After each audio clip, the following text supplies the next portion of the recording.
Howdy. Howdy. Welcome to the show, everybody. How you doing? Good to see you. Hi, Getter. How are you? We're hanging loose. How about you? Hanging loose, hanging loose. That's the way we do it. That's the way we do it. At first, I want to say, welcome everybody to the Yankee Gutter Pub. We are coast to coast and around the world on this Tuesday night at 8 p.m. Eastern Standard Time, 5 p.m. Pacific, on 4/11/223. It's a Tuesday night hangout with the cool peeps. Good to see you guys. And Howcroft won the Booby Prize tonight. So congratulations and good to see you. And I want to wish a massively happy birthday to our ever-loving Wasp bitch. Her birthday is coming up. So we are going to wish her that. She has tickets to meet her love, Blackie Lawless. And hopefully that'll go good. She's nervous and excited and can't wait. I think that's awesome. So I just wanted to throw that up there. I was putting some messages up while this music was playing, and I think that song's pretty appropriate. So Whiskey in the Jarro people, salute, cheers. Cheers. That is the drinking word. My cup looks blue on my screen, but it's purple. I swear to you. No kidding. Mm-hmm. Wow, that's crazy. Like, I mean, purple. And wow, it looks blue, except for the very bottom might have a little purple tinge, but it looks blue as hell. It's fucking retarded. That's crazy. Must be the light. Probably. I do have a yellowish light because remember the white one makes me look like I'm white. Oh, that's right. Like yes. Almost fucking transparent. That's right. So yeah. So let's go through here a little bit. We got Ann, of course. Oh, wait. We have to say, I'm sorry, but Yank, I don't know if anybody notices, but Yank is reading like nobody's business, man. He has got it going on. He got himself an extra pair of eyes and shit is going down tonight. He gonna be speed reading for us. Yeah, man. Now you're gonna jinx me and I'm gonna be all screwed up in the head when I go to read. But yeah, I can actually see the shit, man. I got myself some new eyeballs. What do you think, man? I got the David Koresh look going. So you're all my children now. Dude, I'm gonna start a cult. I'm wondering if that's why you decided that you were going to cover up your head tonight. Is because to keep the shine off and stuff. Yeah.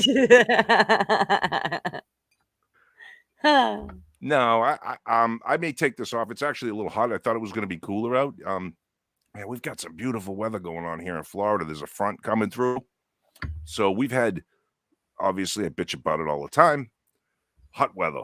And we finally got seasonable weather. So it's only been like 85, but it's been breezy. And I got the window open and it's kind of nice, but it's still a little muggy. But so I may start taking clothes off. You never know. I'm in a good mood. So before we say hi to everybody, I just talked to my best friend who lives in the same town as you do, as we know. Oh, yes. And her doggy died. And Susie's like you are with dogs. It's like I mean, she's probably more like Wasp. She just don't do good, and it like affects her for months and weeks. And well, anyways, her husband trying to help her come out of that funk. They got new puppies. Oh, and wow. Normally Susie, my best friend, would be like, no, we're not replacing. It will take me a while, kind of like you are. Like, we can't just cover it up with another puppy. But he went and got her beagle puppies. Oh, cute. Noisy, but cute. Oh, my God. Look at them. Cuties. Nice. They are the cutest. Oh my God, that's the female. Her name is Belle.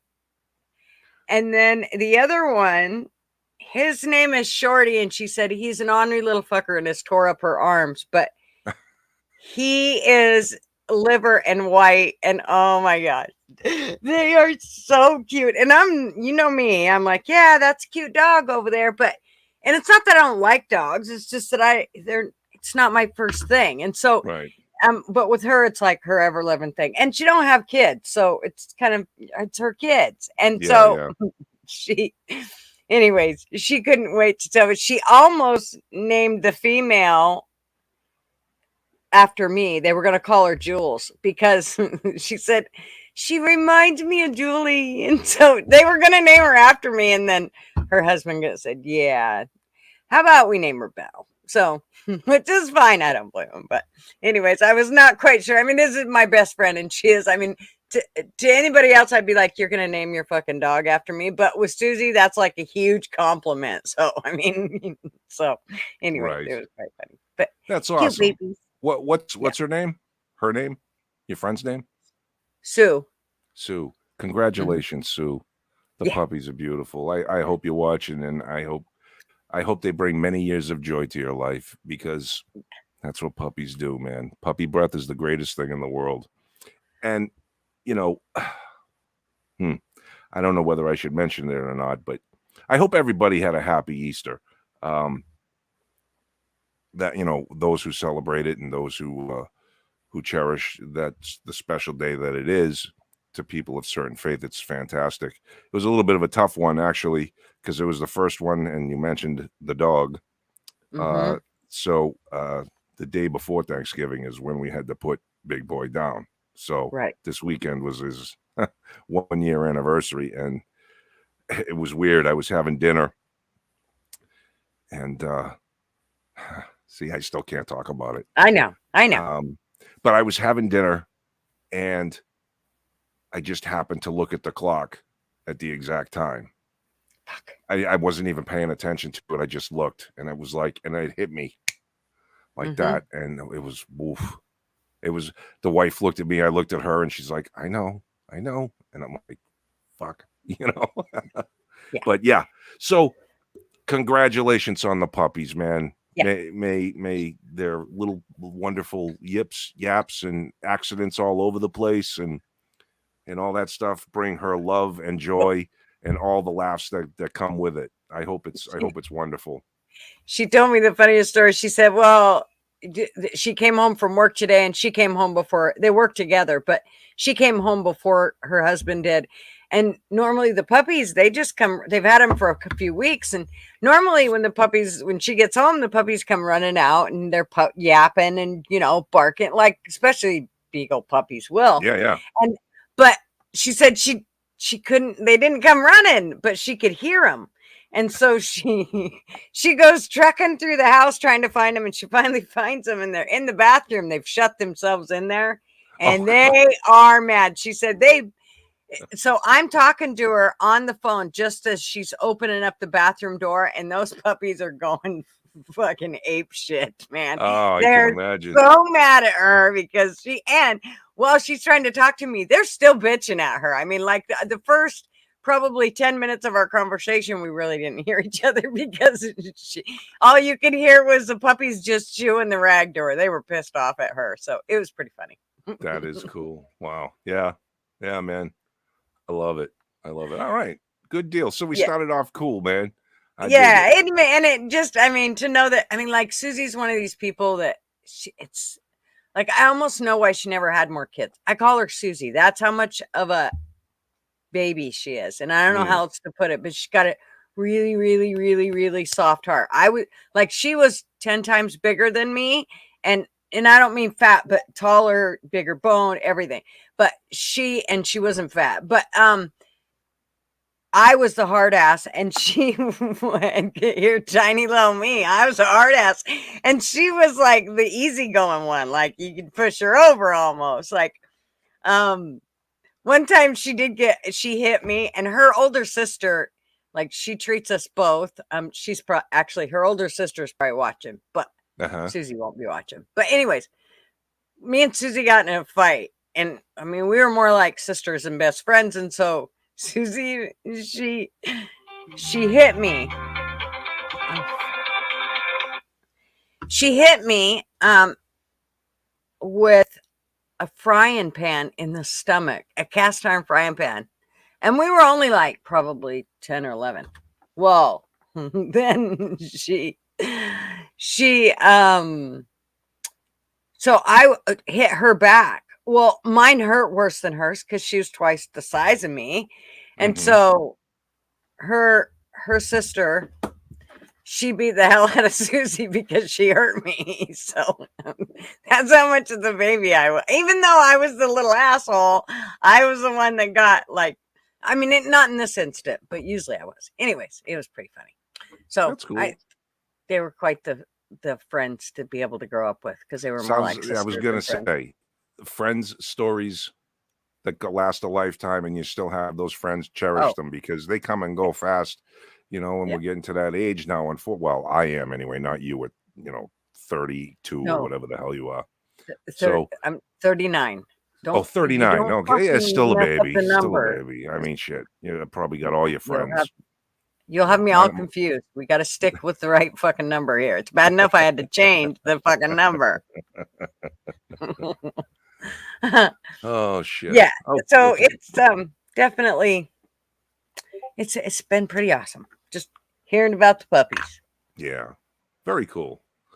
All right.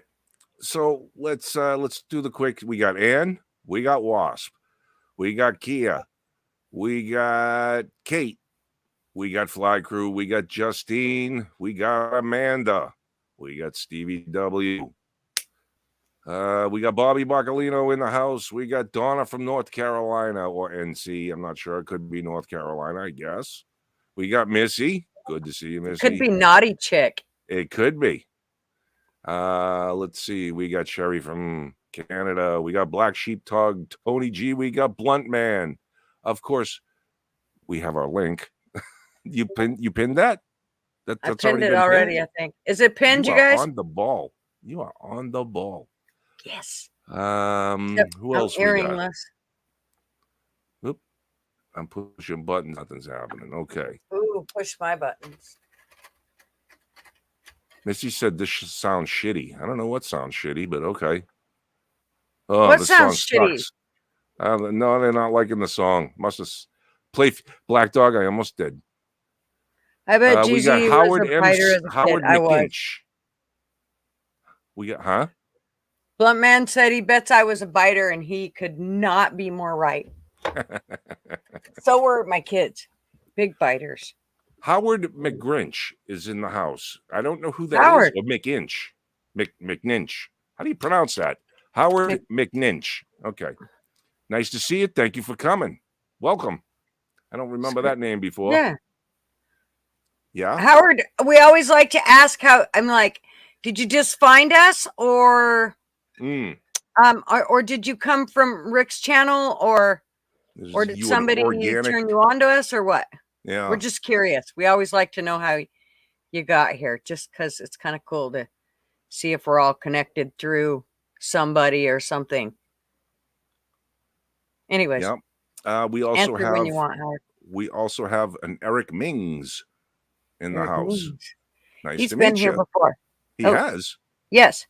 Okay. Howdy, I Eric. apologize. Welcome back. Good to see you again. Mishka LeBear in the house. Who else we got? We got Caitlin Dunn. Kayleen? Fly Crew, you're getting turned on. Sorry. I'm reading down. I'm cheating. That's okay. Yeah, you're just blowing past me. Ooh, wish you blowing. Something else. Careful. Easy. Yeah, Marvin, don't be jealous if I'm blowing. We're going to have issues because he's supposed to be listening tonight. So. Oh, hey, Marvin. At least I'm not calling you Melvin. Did you tell him I accidentally said Melvin? No, I forgot. Yeah. He knows now. So fucking bad. Do you know what happened, right? I recently got in touch with a dude from school that him and I used to have like this competitive thing. You remember in school you had to do that presidential physical fitness shit? Did you have to do that? Yeah. Okay, so him and I used to go at it like fiercely for to get the presidential one. You had the president, the merit, and the standard fucking patch. but we used to go at it in the long jump, in the 440, and all those things that we had to do, man. And his name was Melvin, and I called him Mel. So that's why I had him on the brain when Marvin came through, and the M threw me off. So that's just what happened. It was, again, getting in touch with friends from 100 years ago is always cool. Oh, that was the other thing I was going to say about my best friend. I've been best friends with her since kindergarten. So, and if you knew my real age and to know that I was still best friends with her all these years, that's pretty extraordinary. I don't know many people that can say they've had their best friend since kindergarten, and still be in contact with them and both still be alive, and kicking. Right. What's up, Mick? Good to see you. I like how you guys are giving me compliments on the glasses. That's cool. Oh, wait a minute. Blunt Man's got something wise to say. I can tell. Yank reading. Pretty soon he'll be using 3-syllable words like rocket scientists. Like a rocket scientist. Hey, dude. Fuck you, dude. Blunt Man, we ain't got to hit hooked on phonics yet. Just chill the fuck out, okay? Slow the hell down. Ooh, you know something? I might take my shirt off, Bobby, if all the women ask, but not, I don't know. So far, it's just you and Fly Crew. You guys are making me nervous. You little weird fuckers. You guys are definitely weird. Okay. Let's see. Are we down the bottom? Is anybody new in here? I don't think so. And I'm not reading all comments because I ain't got time for that shit. He doesn't have time to read the comments. It's okay. I am. Trust me. Oh, okay. Sherry's going to Costa Rica in May. Must be nice. Of 40 plus years. That's fucking awesome, Sherry. You very cool. I was going in your suitcase. And she broke her glasses this weekend. I seen that. Said that on Facebook. Bummer. Yeah. And Bobby said he drinks Bud. Bobby, bend on over, baby. Won't you just get you some? You need. I mean, you drink that Bud Light, you pussy. Him and Eli. I seen one in Eli's hand in a video. That's terrible. Worried me. Terrible. They're going to be wearing dresses pretty soon. Dylan Mulvaney and it out around the houses together. Yep, I could see him skipping down the road. You cannot have babies, boys. Let's just get that out of the way right fucking now. No babies. How about that crazy shit, though, right?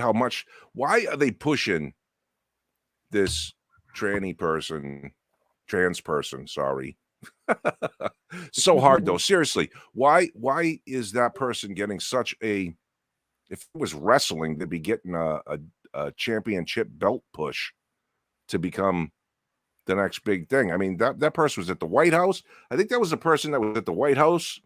I think that was the person that Drew Barrymore was on TV kneeling down to on a talk show. Now they're getting endorsement deals for Tampax, for Bud Light, for something else. And I get it. It's a fucking TikTok influencer. Yeah, but I mean, the whole thing is what's very irritating and ought to really piss off women is the fact that that whole fucking women's equal and all that shit. Fuck off. I don't care about any of that shit, and I don't want to hear about it, and women's rights and la la la. I don't care about that. I think you know, we're all pretty much on an equal playing field. Quit acting. Don't be playing the fucking victim. Okay. In saying that, though, this bullshit with the whole Bud Light thing was to represent women. Right. Fuck you. That ain't a woman. And if you want to offend me, that fucking offends me. Good for you. Good for you. That's what pisses me off. So I don't really care. I mean, I don't want to hear about all that other shit, but that fucking pisses me off. So, Bobby, stop fucking drinking it because that's what it's all about. That's right. You're fucking helping them. Drink something else. For right now, until they realize it and get that fucking weird sumbitch off the can. The left does the boycotting thing very well. The right better start learning how to do it because that's what affects things, the dollars and cents. Blunt Man said he drank Bud Light once and his dick almost fell off. See, Bobby, it's gonna happen. I thought you didn't have to have a dick to drink Bud Light. Apparently, that's the deal. So, men with dicks don't drink Bud Light. Sorry. That's right. Real men of genius. No, went to women with penis. Yeah. I tell you, man. Um, in all seriousness about this sort of stuff, that swimmer, Riley Gaines, she needs to be protected. Seriously. Well, I just watched a thing on it and I was trying to figure out what the hell the whole deal was with All it. it was that she went to a college to talk regarding free speech under Turning Point USA, right? Charlie Mhm. Kirk's thing. And she was speaking about how she had to be in competition with that male swimmer who's playing to be female. And she was telling the story of how they tied in a competition, and the tie was for first place, and they only had one trophy, and they gave it to the dude Oh, and made him stand on the podium and mailed her yeah. trophy. And she was also saying how her and the rest of the girls in the locker room weren't even given a heads up notice, literally heads up, that the dude was going to be showering and doing his thing in there at the same time they were. So she literally turned around and saw his angle with the dangle, or his dangle with the angle, uh, waving around in the locker room. Turns out, I heard from also that he has a fetish. It's not that he's actually transgender. He Yeah, yeah. has a He's fetish dressing up like a woman. not just that, but he actually it's like I don't know if he identifies, but his whole thing is for preteen girls. So under 13. That's what he portrays. You know what? You're weirder than even the weird, dude. Yeah. Yeah. Hug me Yeah. This jacket in a rubber room for you. That's all I it's gotta say. Oh, it would be a hospital room if he'd be in a hospital room if my daughter had to swim with him, without a doubt. I'm sorry. Look, I don't think violence should befall trans people and all that shit, but there are certain ones that push the envelope, that try to make a big deal, that are playing a game, that are buying the fad, that are just seeking attention, that uh is just incorrect. And I'm sorry, somebody needs to check that and put them in their place. I'm just going to say it, you know. I'm not going to pussyfoot around about this stuff, because Yeah, we're I mean, seeing our no. damn country fall apart, Yep. where we're just, everything is so confusing and screwed up. I couldn't imagine trying to raise a child Mm-mm, today. mm-mm. Never mind what it Oh was my like god. when I was a kid. I can't believe the shit they talk about today. Well, and the stuff that they're really teaching in the schools. I know that it's stuff that it's not good. I know it is. I mean, and I don't care. Here's the deal is, well, your child can opt out, but it doesn't mean, like, most of the shit I learned in school wasn't from the fucking teachers. Right, right. So I don't think that's where my granddaughter's learning stuff from. Mm, And not that she's gone down a wrong road or anything, but it's real easy for them to lead them down a wrong road. And if anybody can do it, it's their peers. So even more so than an adult, because they like, especially in junior high, they really like their peers. Like, yes. adults are idiotly stupid and shouldn't even be breathing in the eyes of a junior high schooler. So, yeah, I do have a problem with them brainwashing her friends that are in that school. Yep. I have a huge problem with it. Man, I got my friggin' ear pierced out of My peer mom would have pressure. ripped it. We all grew our hair long because of peer pressure. We all wore this Levi's and the Timberlands or Hermans with a leather jacket, Do you know because of that peer pressure. Music. Go ahead. in my house, there was just me and my mom. My sister, she was there until she was probably 13, 14, and then she went and lived with my grandma because she was kind of a pain in the ass.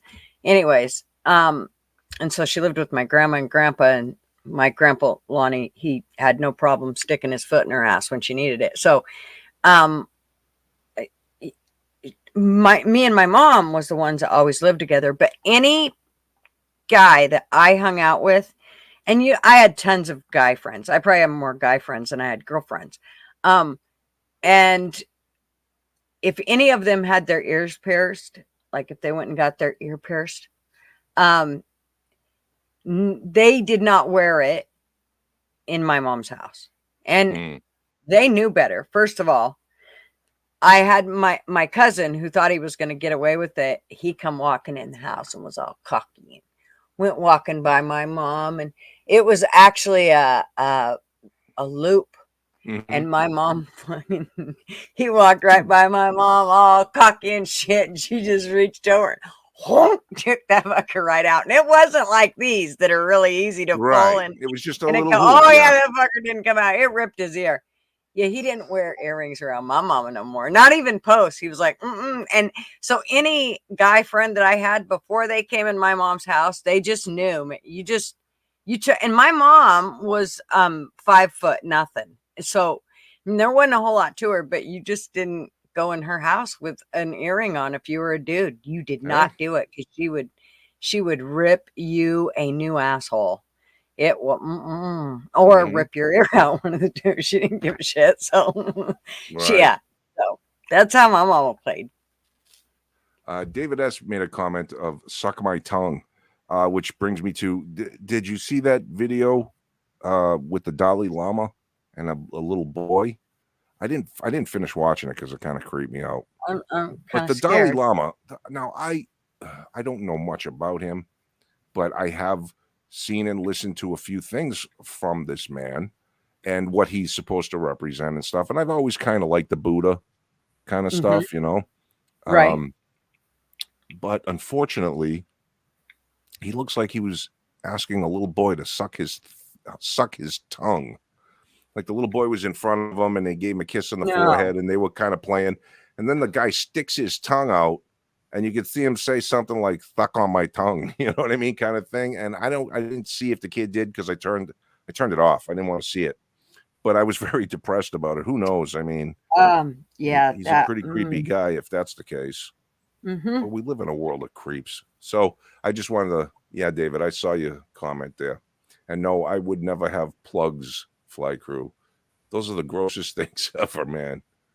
People with and they're so hard. It's not like a hole in your ear that can heal up. I mean, that thing, it ain't never healing. It ain't going back to what it was. Right.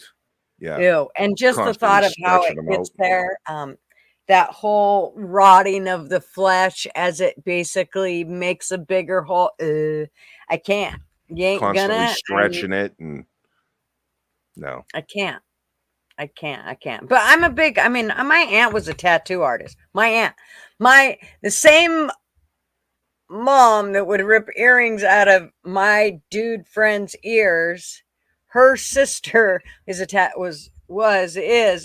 artist. I mean, she don't do many. She does a few, but not really a whole lot. And mind you, she's almost 70. That's my Aunt Lindy. And she's covered in tattoos. She's like covered.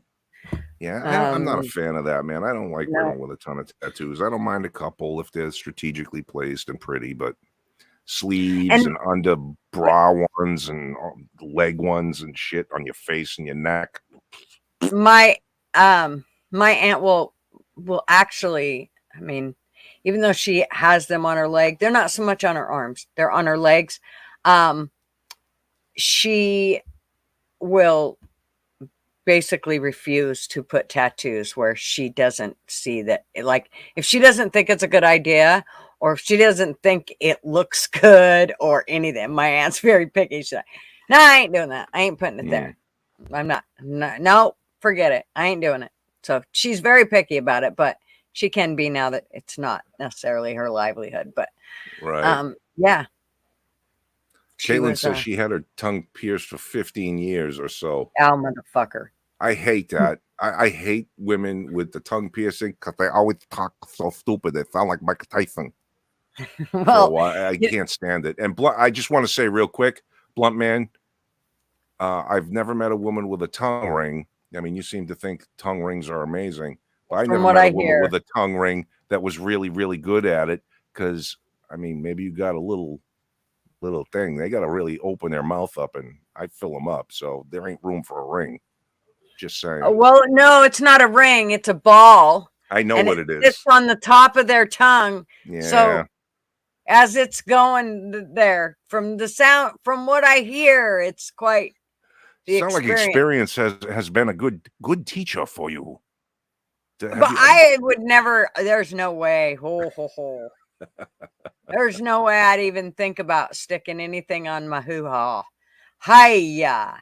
First of all, I would be afraid it would ruin. Like, what Yeah. if it fucks up my feelings? The little man in the boat. I It's don't a want to nerve mess up damage. my feelings. I like my Right. feelings the way they are. They feel pretty good. Yep. So I don't want to traumatize that area in any way. Why would you want to?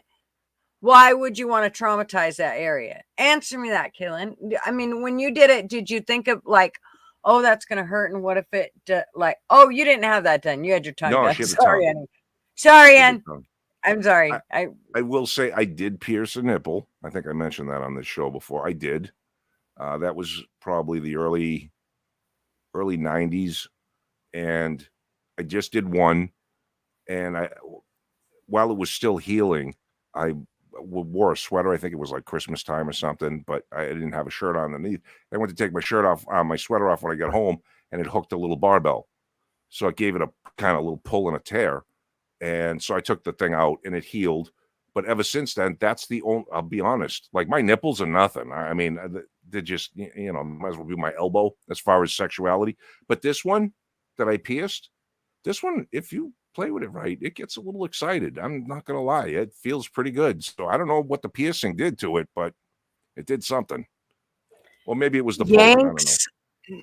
Yank's nipple gets a hard on. We're just going to say that right now. It does. It does. It's a hard on.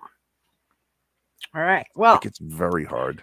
So I think I've already told the story about Marvin and his buddy that he used to work with. And he's this long-haired musician, airplane mechanic, fucking crazy dude they called BT. And he was crazier than a pet fucking coon, dude. He did the craziest shit ever. And they were contracting at an airport working, and right before shift, BT went and got his nipples pierced, and he made the dumb mistake of telling Marvin that he got them done. And you don't tell Marvin. Marvin's like the biggest fucking redneck you ever seen in your life. You just don't tell Marvin shit like that, because he's gonna salt. Oh, you have a wound? Here, let me pour some salt in there for you.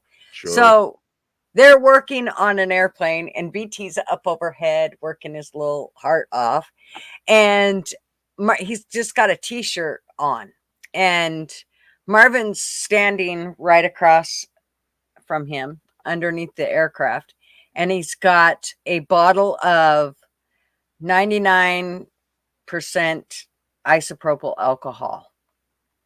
Oof. And BT just got these nipples done. I mean, he just got them done and came to work.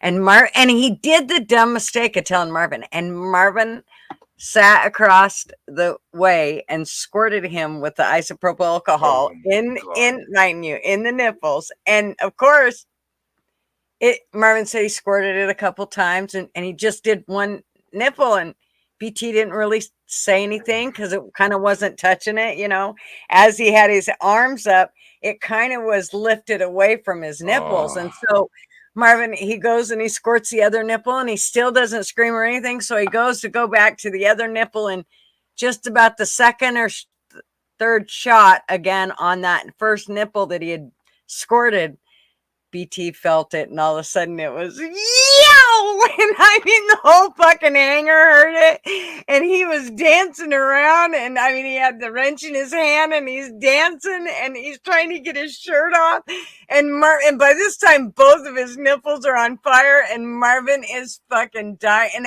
everybody that's working with him is dying laughing because they all know what Marvin's just done.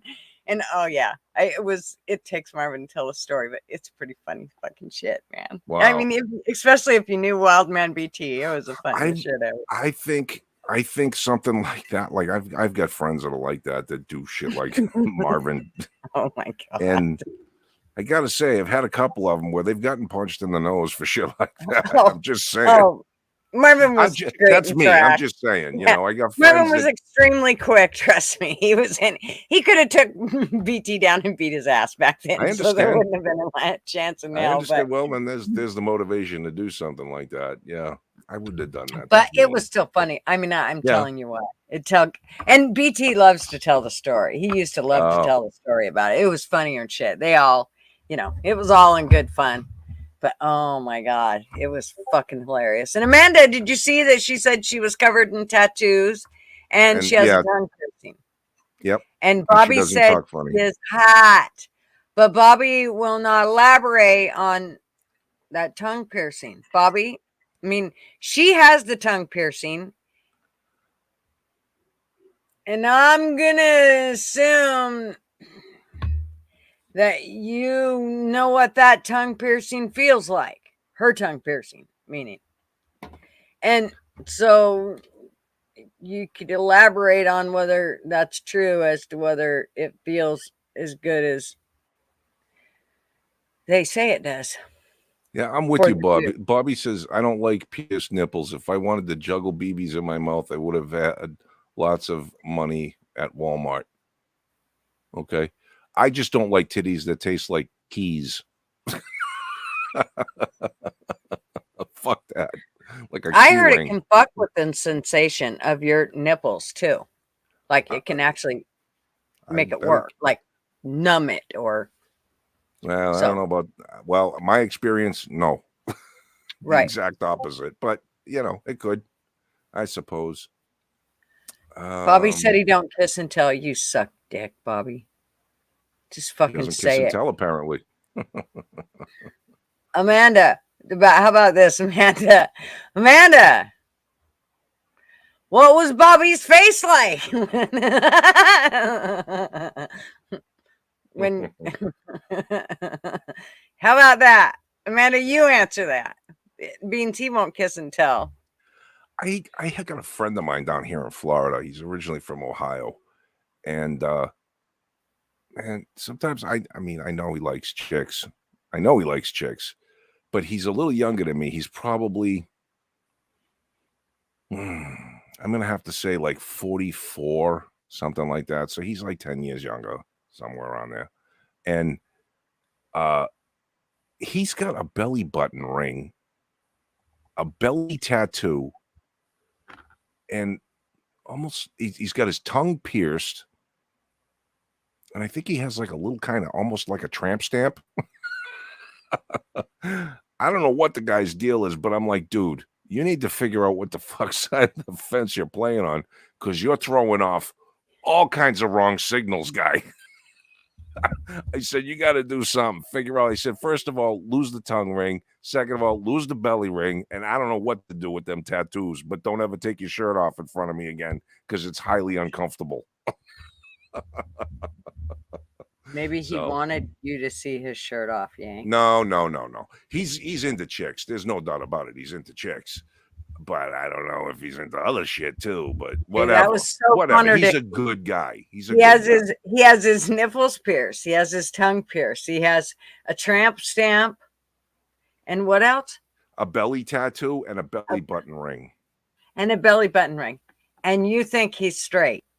I don't fucking know. I don't ask dudes, right? I make no effort to try to figure out what anybody is at all, because I don't want to know most of the time.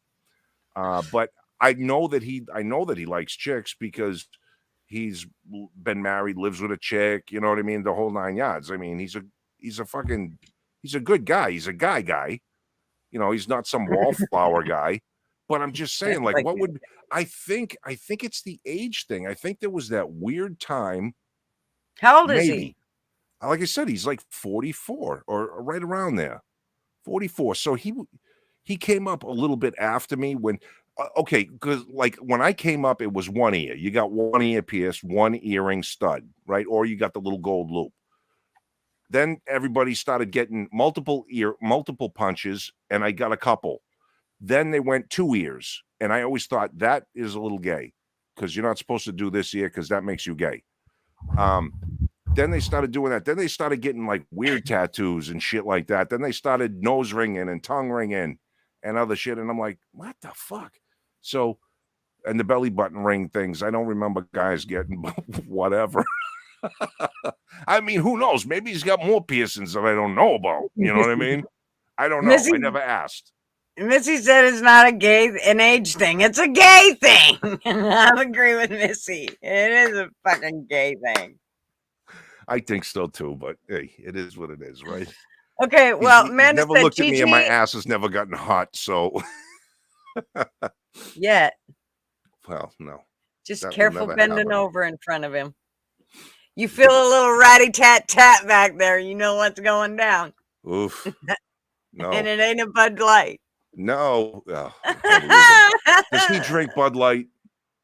I don't know. I think he might drink Bud Light. Oh, shit. Bobby, you either got to come out of the closet or give up the Bud Light. I'm just saying. You and Eli both, because now I'm really starting to worry. You lived with Eli for quite a while there. Uh-oh. Amanda said that old face is honest, so no complaints here. I guess it's on point. Right on. Just the tip.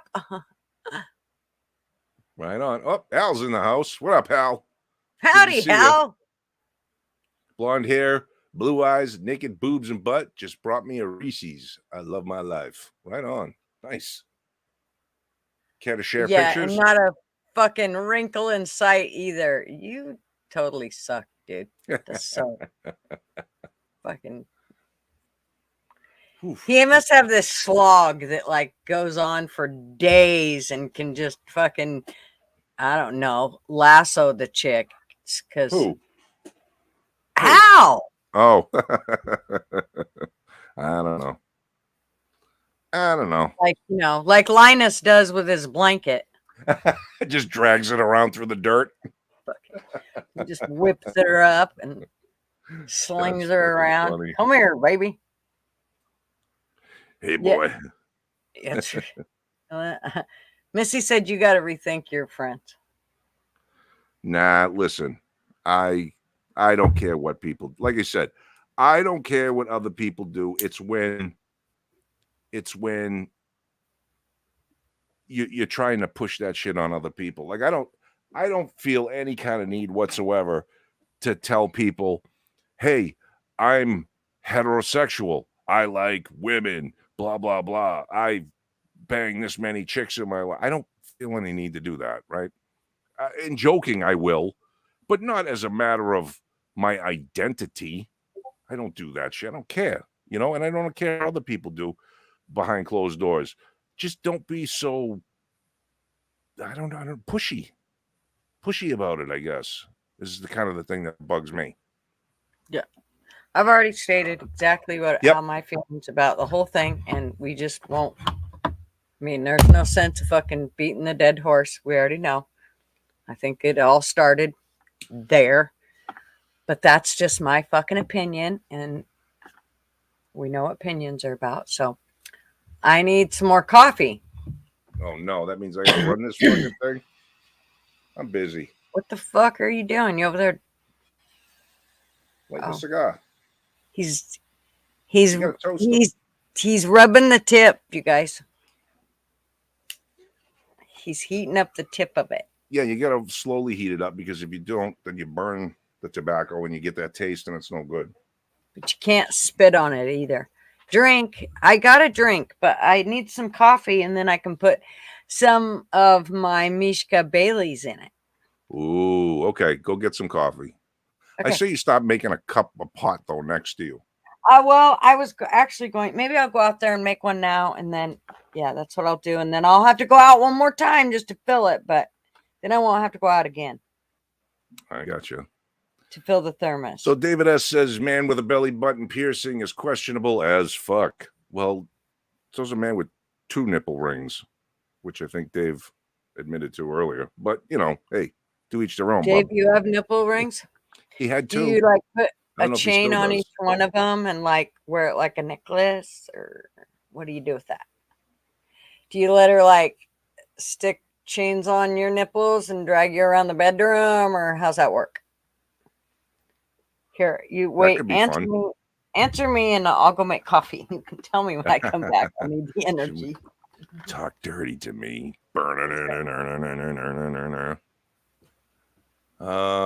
Let's see. If you ask, then they think you are gay. Yeah, I know, right? What, are you hitting on me? No. I'm just curious as to why you do the weird things you do, dude. I make zero effort to find out if anyone's gay. See, that's the way I am too. I make zero effort about it. I don't care. Usually you could tell, you know, something. But apparently, what do they call it? Gaydar? Apparently my gaydar is all off because apparently my friend is. And I didn't notice. I knew something was up. Not to make, let's see, Bobby. Not to make it awkward. Me and Amanda are in the same room right now. Ooh, prove it. That means Amanda's has to text something like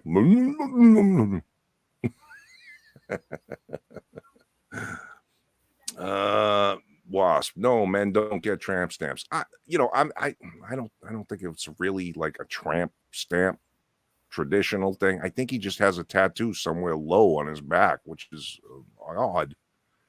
You know, and his whole back isn't done as a back piece, which would be different.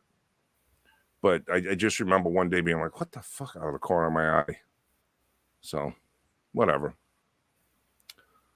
Hang in there. Let me try again. I'll get back to you. Okay. It's not an age thing. It's a gay thing. Yep. We've seen that one. Flat-chested female was talking to Fly Crew. Hubby did have his ear pierced. Oh, yeah. See, one ear piercing, sort of normal. Although my father freaked out. My father said, I'll kill you. My father was famous for saying, I'll break you in half and bury you in the backyard. That was the kind of father I had. I'll break you in half and bury you in the backyard. That's a little spooky coming from a grown-ass man to a little kid. But that was his favorite saying. Let's see. Bro bats for both teams, Yank. Few things you listed are cool, but you lost me at tramp stamp and belly ring. That especially. Yeah, I know. Well, maybe, you know.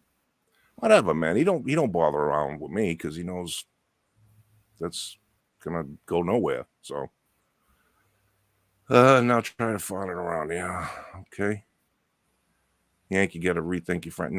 No. He's a really good dude, man. Solid friend. I could call him at any time, and he would be here to help me fix my bathroom or do whatever, you know, if I needed work around. Because we worked in construction together when we were doing remodeling and rebuilding after disasters. So we would have to put everybody's house back together after a fire or a flood or whatever. So, and he knows his shit. He's really good at it. So yeah, I know he would be there if I needed him for anything. So I don't need to rethink my friends. Let's see. Top sternum to below sternum, then another slit and an X for the chest tube and struck. What the hell is fucking Fly Crew talking about?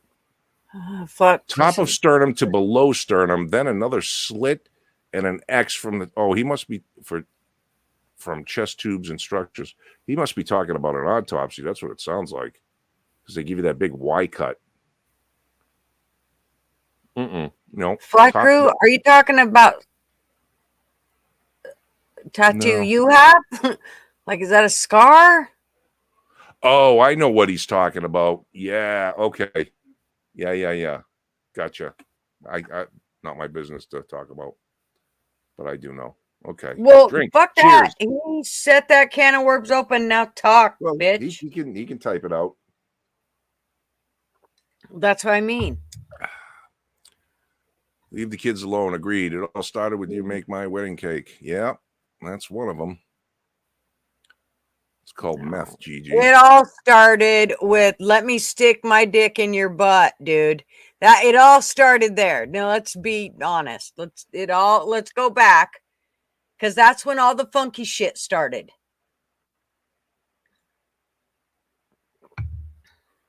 No, I'm not roasting my weenie. I'm toasting my guy. Is it too late to go back and don't ask, don't tell? Yeah, I know. I really kind of wish that was the I kind of wish that was the threshold that we managed to maintain. I get it. A lot of people will look, unfortunately, certain things in life people make choices on, and people have proclivities, let's call them. And some things are just not socially acceptable. And I'm sorry that particular thing that has to do with DOMA, don't ask, don't tell, happened to be one of those things that society kind of frowned on at the time.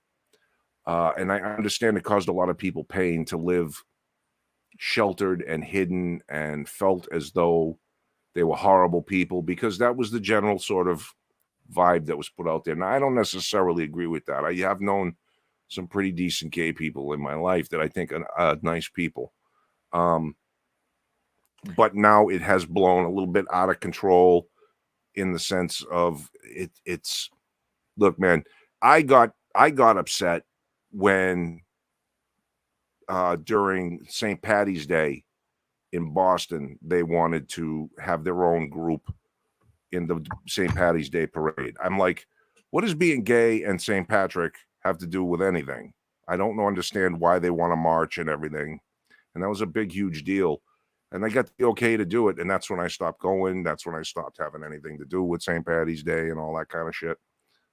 So, yeah, I don't understand it. And it's just gotten progressively weirder and weirder. You can go to some places, like in California, apparently, and like they're full on freaky deaky in the streets, I guess. And that's just not cool, man. That, you don't see straight people doing that. You don't see other people doing that. It's just, don't let your freak flag fly too breezy. You know what I mean? I don't know.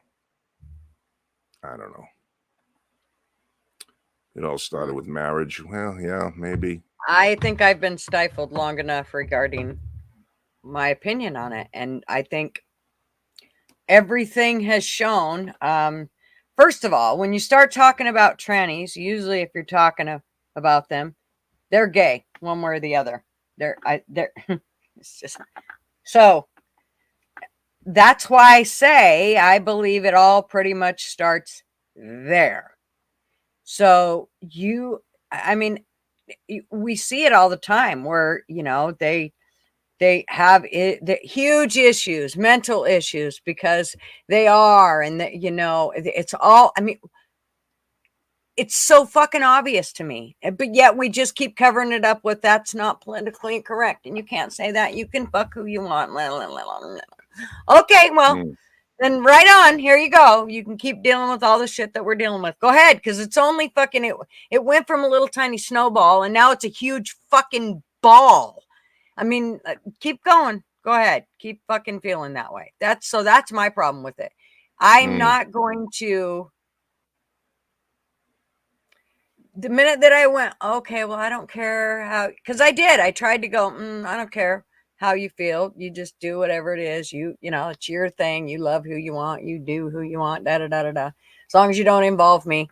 Well, look where we are now. Right. Yeah.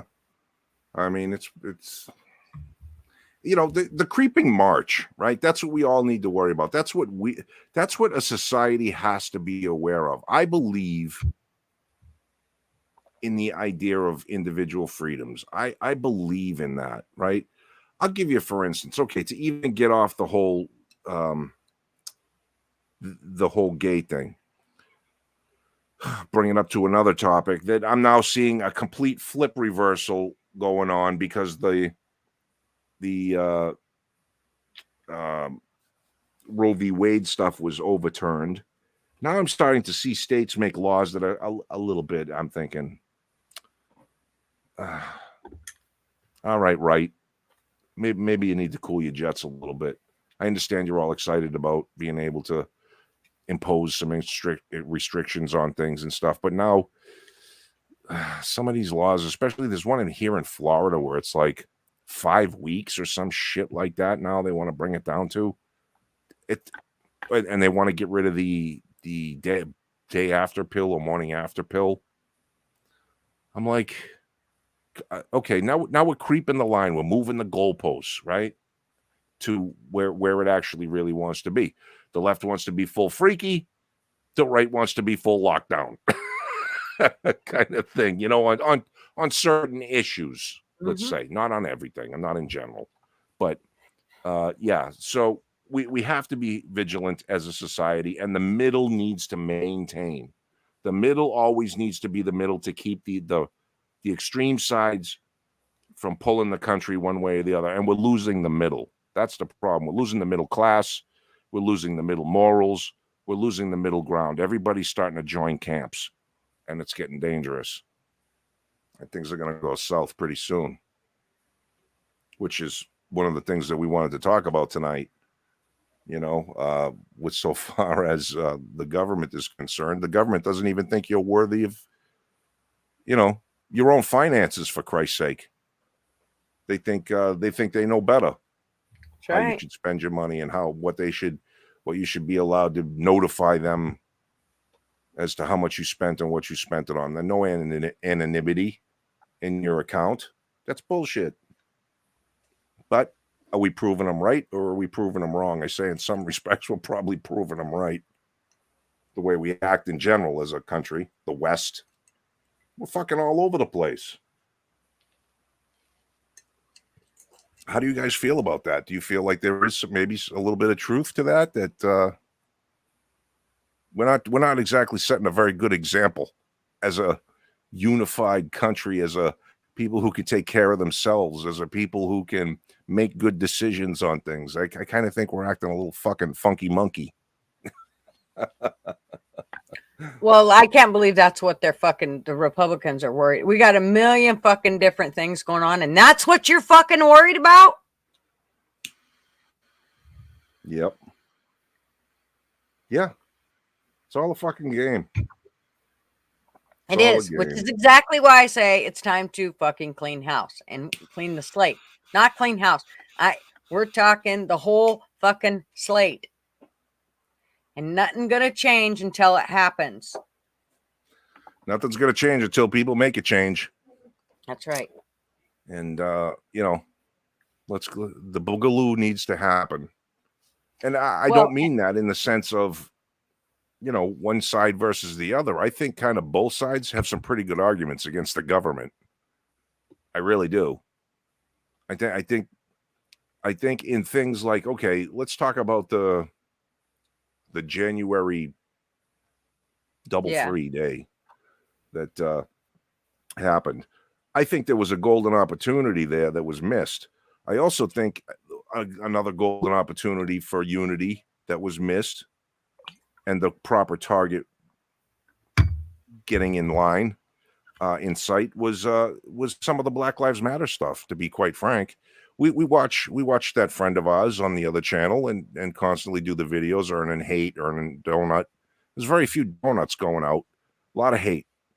They earn a lot of hate, and nobody likes to be oppressed. No one likes to have to be told under threat of fine or incarceration, or just the sheer pain in the ass it is to have to go through whatever it is, that you drove too fast, that you parked wrong, that you said something to somebody wrong, whatever it is, right? Like, get the fuck out of my life. If when I need you, I'll call you, right? So they lost an opportunity to kind of join together and say, hey, enough of this. We need change in these things. We need change in the government. We need change in the government goons. We need change in how they're fiscally fucking us left and right with fists. I think there's a lot of things the left and the right should come together on. And for some reason, again, we're just doing I'm in my camp and they're in their camp, and we're never going to see eye to eye, but we actually see eye to eye on a lot of things. even on the fact of the gay thing, right? I don't think any of us have the feeling of, I'm going to tell you what to do. Let's just leave everybody alone and do your thing. I'll do my thing. I leave you, you leave me. You don't come after my kids. I don't come after yours. You know, I think it's pretty simple. I don't know.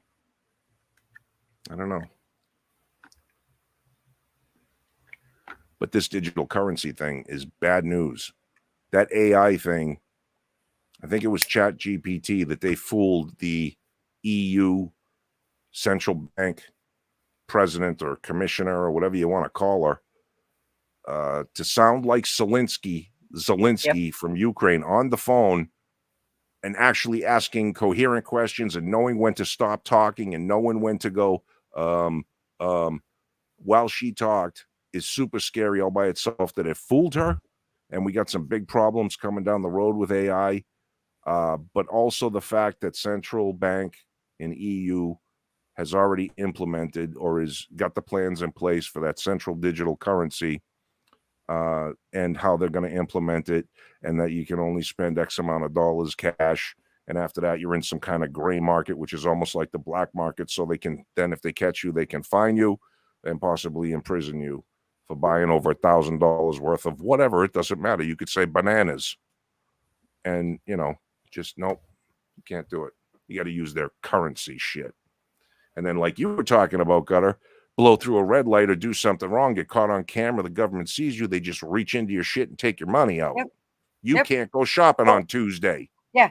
Or, like I said, you're headed to the store and you ran that fucking stop sign back there. And by the time you get to the store, they've done yanked out the $250 that it cost you to run that stop sign. And maybe that was the $250 you had left in the bank until payday. And too fucking bad that you needed groceries or you were going to pay a bill or what. It's fuck off. So what? We're the government and we can do what we want. Yep.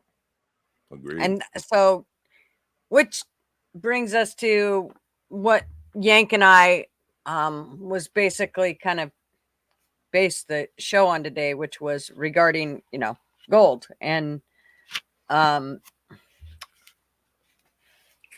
think we need to, I know a lot of people, Yank he's done pretty good regarding that kind of stuff. And it's something that a lot of us haven't done, is getting, that kind of shit in order and making sure, because if shit comes to shine and they take all of our stuff, that they can get their hands on.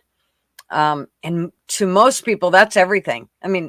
Who keeps a bunch of money at home? I don't know of many. So, and then even when you do, if it's a bunch of American dollars that they tell us by, next year or whatever isn't worth, you to wipe your ass with right it. now, we'll give you 50 cents on the dollar. Yeah. I think that, we need to be thinking, and I believe there's probably more of us than just a few that isn't really where we should be. Because if something like that happens, you're not going to need a few $1,000s to make it. Nope. You're going to need lots of thousands of dollars to make it, because you're going to be probably using that money. That will be your sole money. Whatever was invested or in where the government can get their hands on it is probably long fucking gone. If we get to that state, if we're ever to that, and I don't know that we're going to be, but here's the deal. Here's the other side of that whole thing regarding gold now, before the digital dollar takes effect, is some people are going to refuse to use the digital dollar. Jesus, we got people that refuse right today to use credit cards. They still use cash. Yep. So what are those people going to do? Mm-hmm.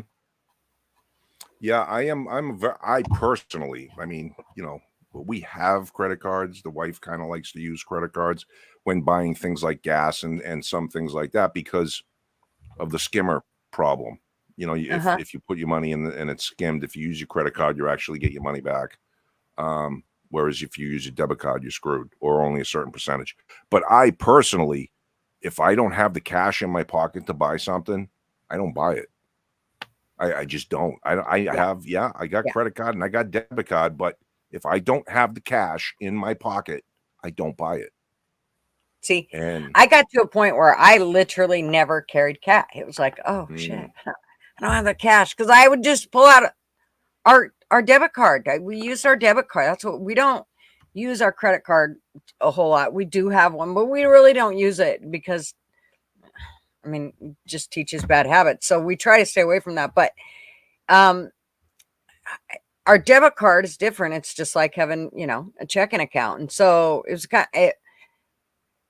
going back to cash. Number one, I think when you use cash, it makes you way more aware of how much money you're actually spending. Because I'm telling you what, it's real easy to just hand that card over and pay, $150 for something than it is to go into your wallet and pull out all those 20s to pay for that bill. It definitely makes you pucker your butthole way more if you do it in cash. So I think it's wise for all of us to start using it if we're not. So yeah, I definitely go ahead. I'm sorry. No, go ahead. I was just going to say, I try to keep my cash in $100 bills in my pocket. Because I have that, I don't want to break 100. Once you break 100 and it turns into 20s, it goes fast. Oh, right? So keep them in hundreds, keep them in your wallet, and you'll look at that 100 and you'll be like, okay, I don't need this $10 thingamabob. I don't need it. Boom, I'll keep the money. Yeah. So one of the things that I do in a store is, and I don't so much anymore because I just know I have what's on my list. I go through the list and I get the fuck out of there. I don't fuck around a whole lot meandering through the store. Now, if I'm going to get something for one of the grandkids, that might be, or buying a birthday present, or it might be a little bit different. But what I tended to do when I would think I would need stuff is I would put it in the cart and I'd walk around the whole store doing my other shopping.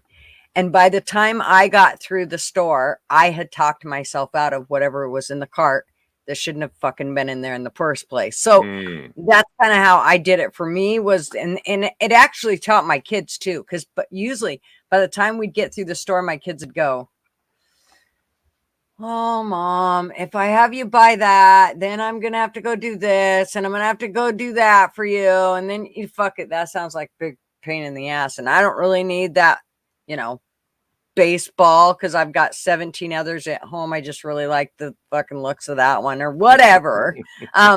So themselves would usually, because they knew once we got home, somebody was paying something for it because you ain't getting that shit for free because that ain't the way the world works. So even as kids, we kind of, even as our kids were kids, we tried to make them understand that, money mattered. I mean, my kids were the type of kids that you'd be driving along, they'd go, stop! And you'd go, fuck, what? And they'd go, there's a can over there. I got to go get it. For the 5 cents? Here it's 10 cents. Oh, nice. Good school. Didn't take much to add up to a fucking dollar. So these kids, man, they were chop. They were on it. And so I didn't care it didn't matter where we were. And Marvin's the one that taught him that. Just and I didn't matter where we were. We could be in the middle of fucking traffic and he'd literally pull over and let them get the can. That's cool. Yeah. That's cool. Always did. My parents didn't do a very good job teaching me about money. I had to learn the hard way. I got my first credit card and immediately went into debt and got another credit card and went into debt.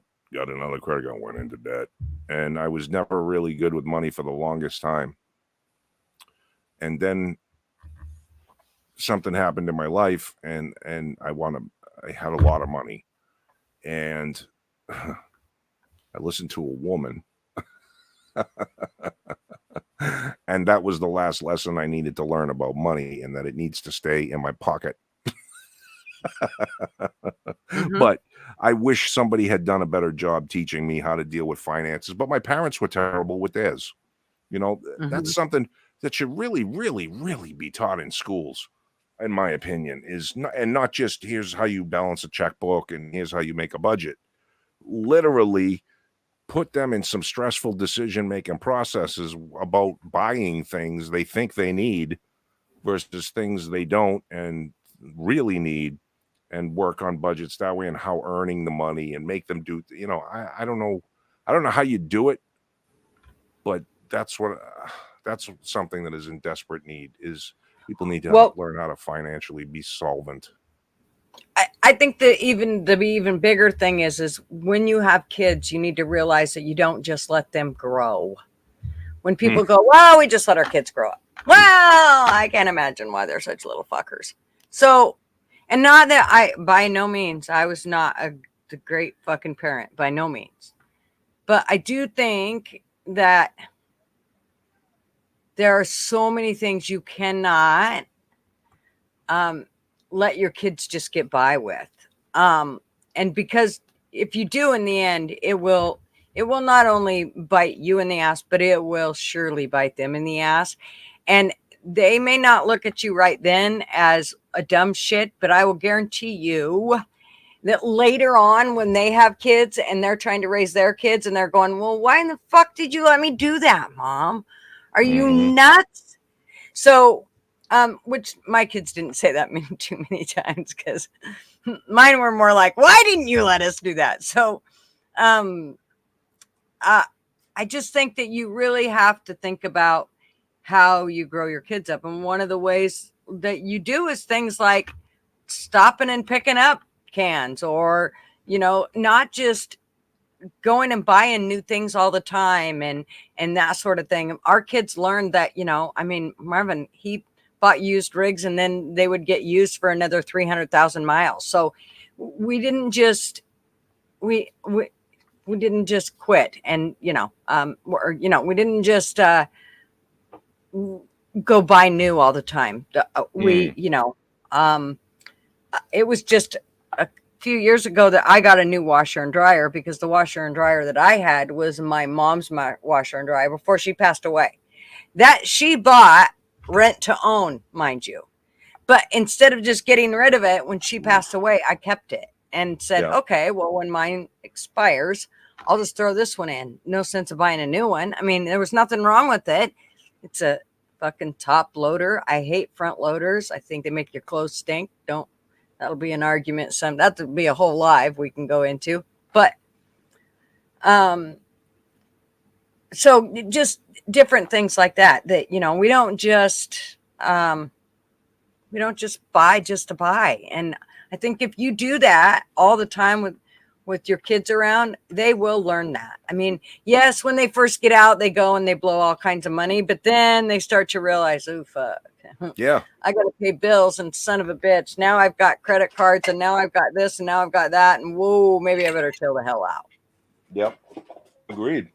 So, Um, I saw what Chief wrote there, and you can't do cash if you're a contractor like me. I started new tile job, bathroom reno, and I bought $2,500 tile, $900 shower faucet, and $600 worth of drywall. Without a credit card, I couldn't do it. Well, that's sort of a subjective take, don't you think, Chief? Just a little bit. I'm saying, I mean, I get it. That's a big outlay of cash. And normally, the first third, if you're a contractor, the first third of a down payment on a job is for materials. Um, a bathroom reno is somewhere in the neighborhood of like 20,000 to 30,000, pretty easily. Depending on the bathroom, obviously, it can be cheaper, but it can be more. But it sounds like you're going for some pretty high expensive shit if you're buying a $900 shower faucet. So if you're getting a third, you should have, if you weren't using this job to pay yourself from the last job, you should have been able to use the deposit from this job to buy that stuff cash. You put their check in your account and you pull out the cash. But I understand. I get it. Credit cards do make things much easier. but everybody should have enough cash. And that goes to what Gutter was talking about earlier, which is what her and I were talking about.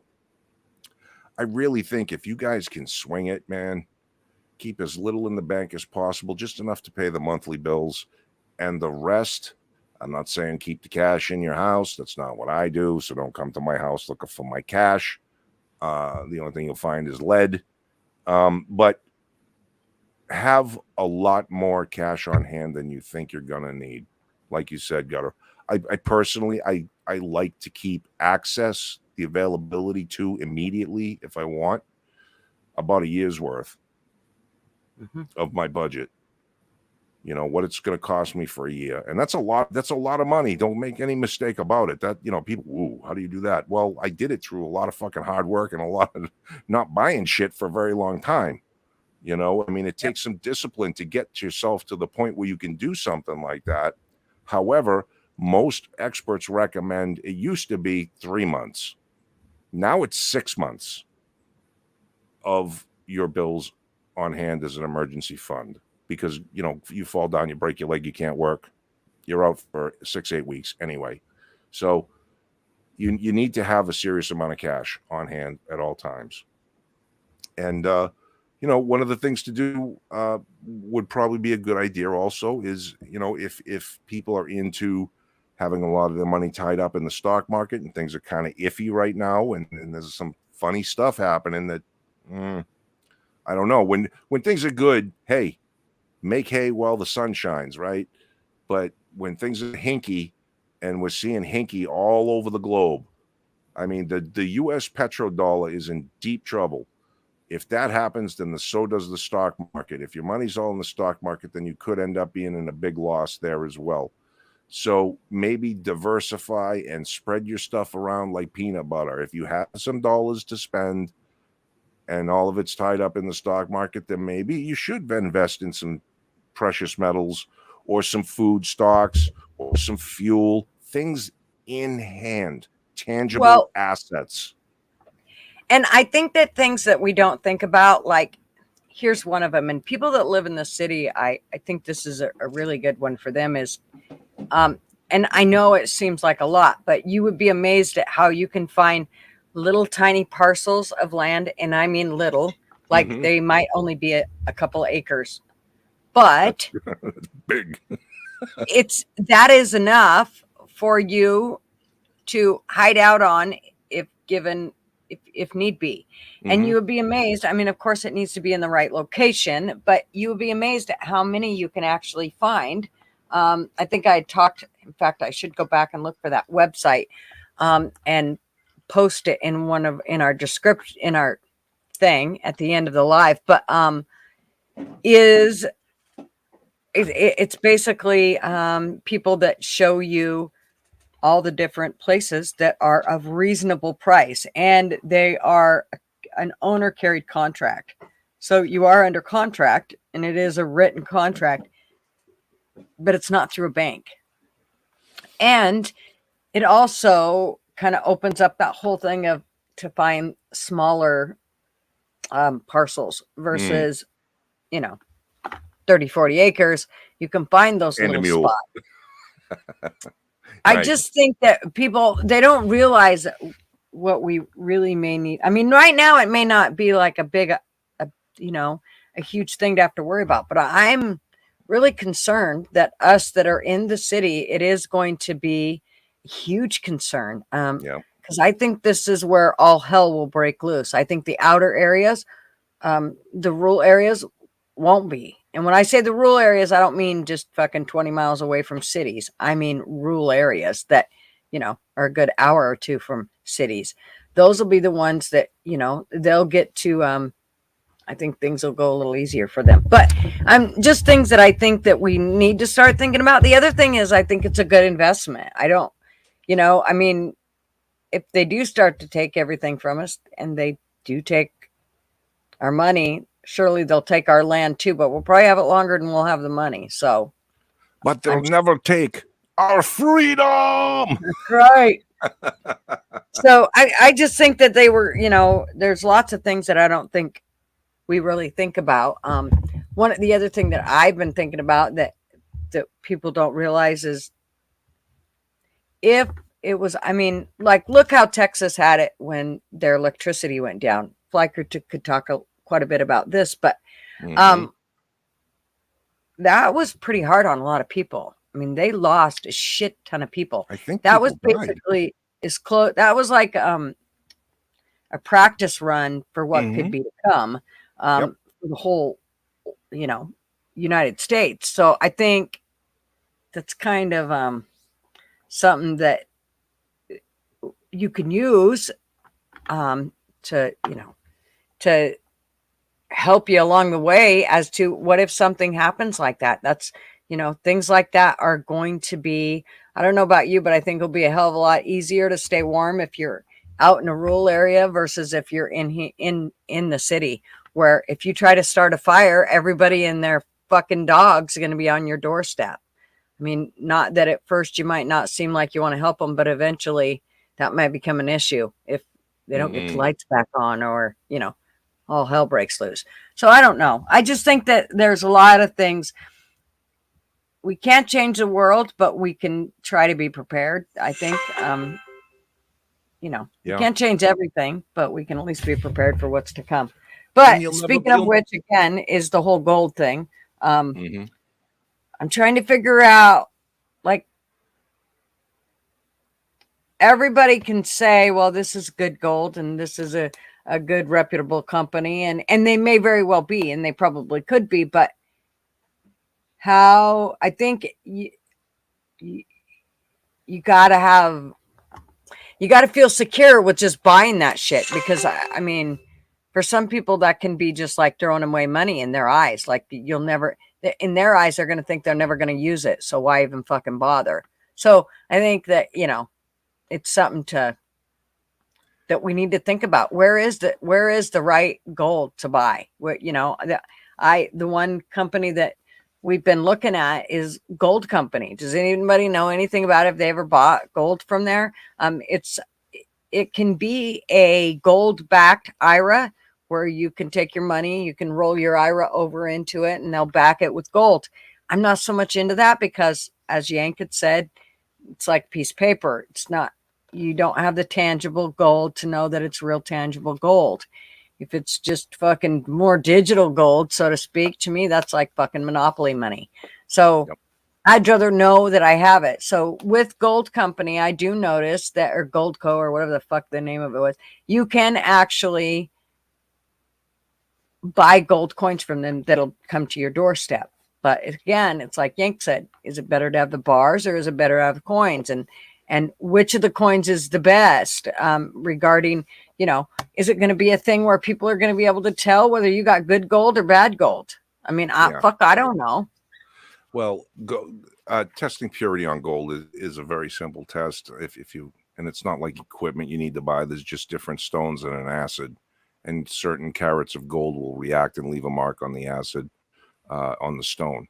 So that's going to be around. That has been time tested for centuries. It's not a big deal. The old with a coin, does it bend? That's a big thing as well. My personal experience has been when buying silver and gold. I have not bought any through the mail. I have a guy that I located while I was down here, that I go see in person, and if they have anything and I'm willing to buy, I buy. Uh, and it's all guaranteed. They have the proper machines. I mean, they have X-ray machines to check the gold, because there are uh, China and some other countries have made tungsten and then wrapped it in gold. So they've taken a tungsten bar and they just cover it in gold, and it has the same basic weight as gold. And if they test the outside of it, that could maybe give you a false reading. But I buy gold, in usually bars, 1 ounce bars, uh, and they're all tested with this X-ray machine and a specific weight. Uh, it's the gravity of, I forget, specific gravity of gold is known, so they're able to measure it for that. Uh, Mm-hmm. and they all come sealed. I wouldn't tell everybody, like, okay, gold. Let's say gold. Okay.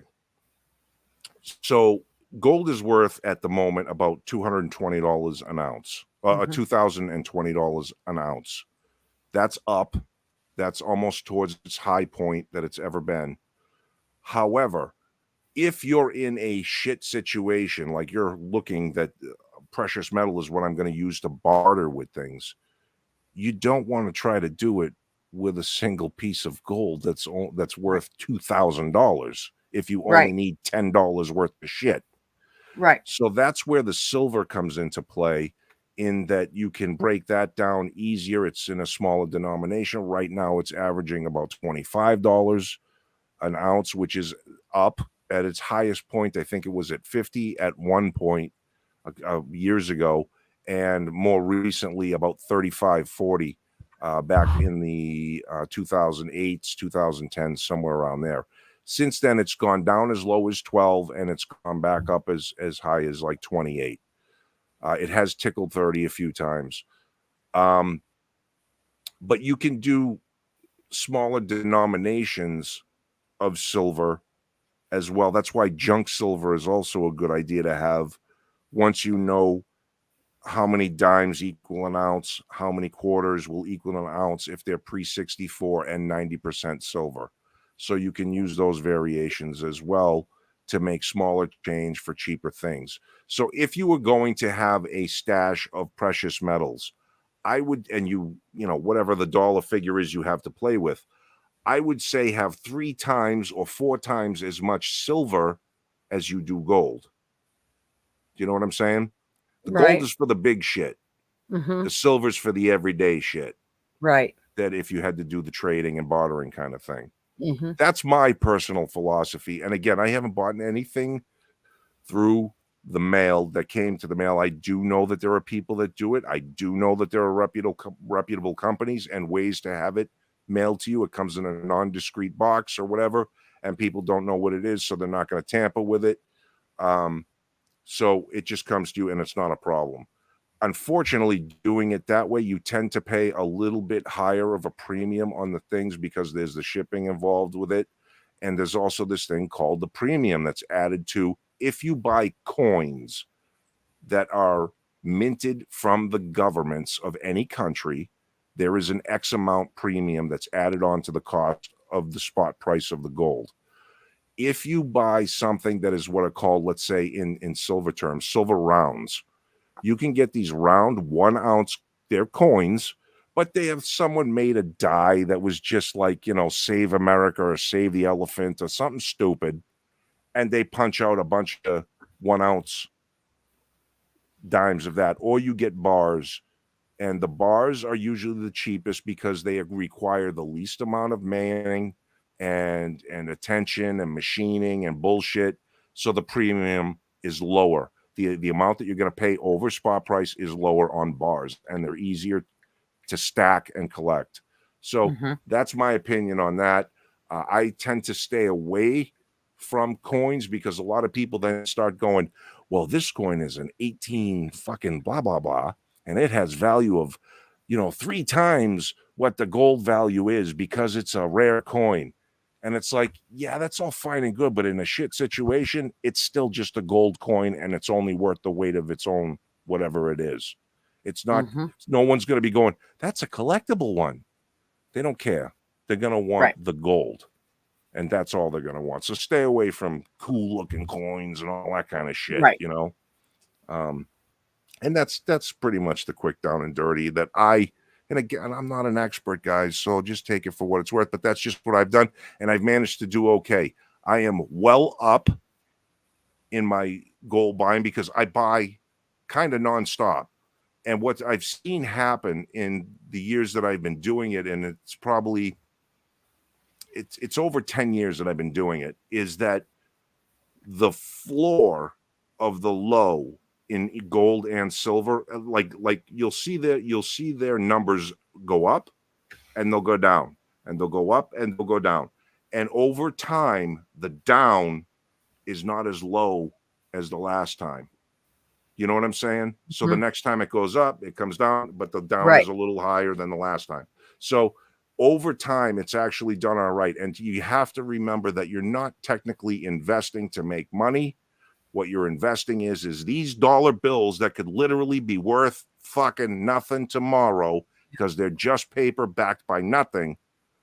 I'm turning these in, and I'm saving the labor that I did to earn these paper bills and have an ability to buy things. My purchasing power is saved through this gold and silver. It's not that I'm making money because gold and silver's up than when I bought it.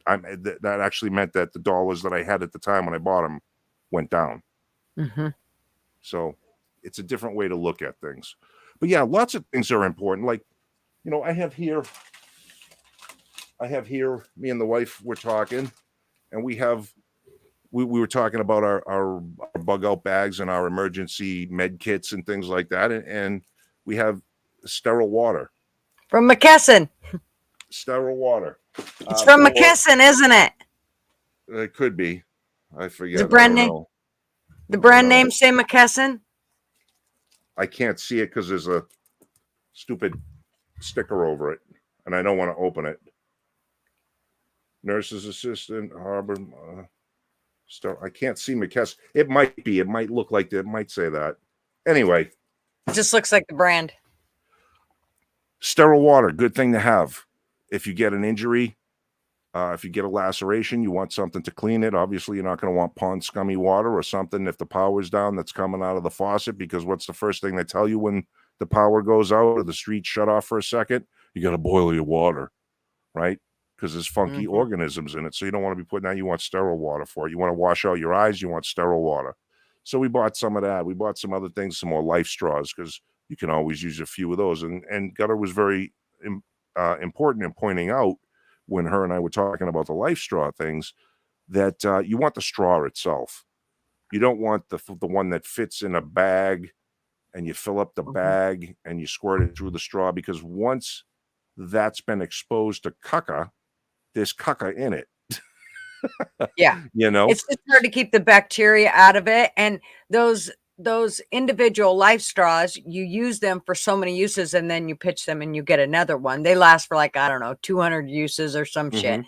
So then you pitch them and you get another one, where those bags, they're like, oh no, they're good, you can use it forever. Yeah, it may hold water, maybe great, but not something you want for drinking water. Now those bags could be used for, I don't know, if you're showering. I'm not so certain you're going to care too much about showering at that point, but shit, I'll keep the stink going just to keep people away. So yeah. But the thing is to go over what you have, right? So we went over our medical things, and we have our medical stuff set up in a certain way. I want to rejigger it because the times have changed since the last time that I did it, and I need to be more organized. So we have some other things coming. Tourniquets are coming. Just some other things I really don't want to get into, but go ahead. I'm sorry. David asked if we've ever used a Life straw. I have not. I have not. Matter of fact, I said to my wife, and unfortunately they cost a couple of bucks. They're not cheap anymore because people got hip to them when they first came out. I want to do a video, and I might do that video, and I'll put it on this live stream where I will do nothing but use a Life straw till it's dead, and I will just suck pond water out from wherever, and just the only water I will use will be through that Life straw, and see what happens, and do a review on it. Let's try to refrain from the pond, okay? Let's Well, I mean, you got to do what you got to do, right? In a shit hits the fan situation, if it's pond water, it's pond water, baby. Fan situation. What's that? We want to get you to the shit hits the fan situation. Well, yeah, that's true. That's true. I think it'll do all right. See, some of the things you can do simple too, while you still have the availability in the beginning of an oh no situation, is you will still have the ability to do slight filtration, do some boiling of the water as well. You know what I mean? You'll have the propane in your gas grill for a little while before things really start to get hairy and scarce. So you'll have, there are very simple things like taking a 2-liter thing of Coke, cut the bottom off it, and fill it with, different layered materials, sand at the bottom, rocks, sand, charcoal if you can, leaves, bigger stuff, and pour your water through that and filter it so the water coming out from the pond at least does not have all as much funk, and you only have to worry about, protozoa or, chlamydia. Right. Well, just keep your dick in the pants for that one. But Right.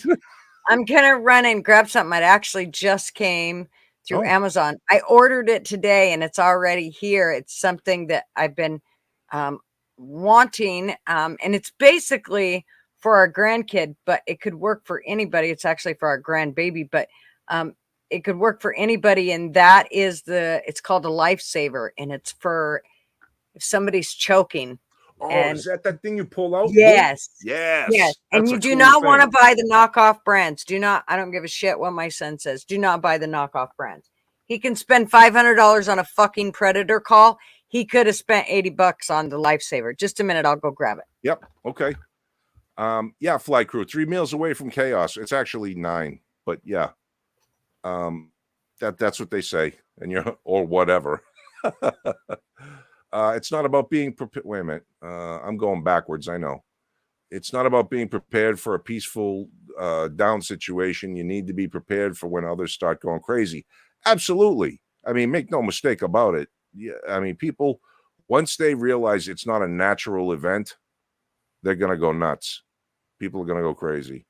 Once they realize it's a man-made thing, whether that's a government thing or a war thing or a hacker thing, once they realize that, that's when they're going to go crazy.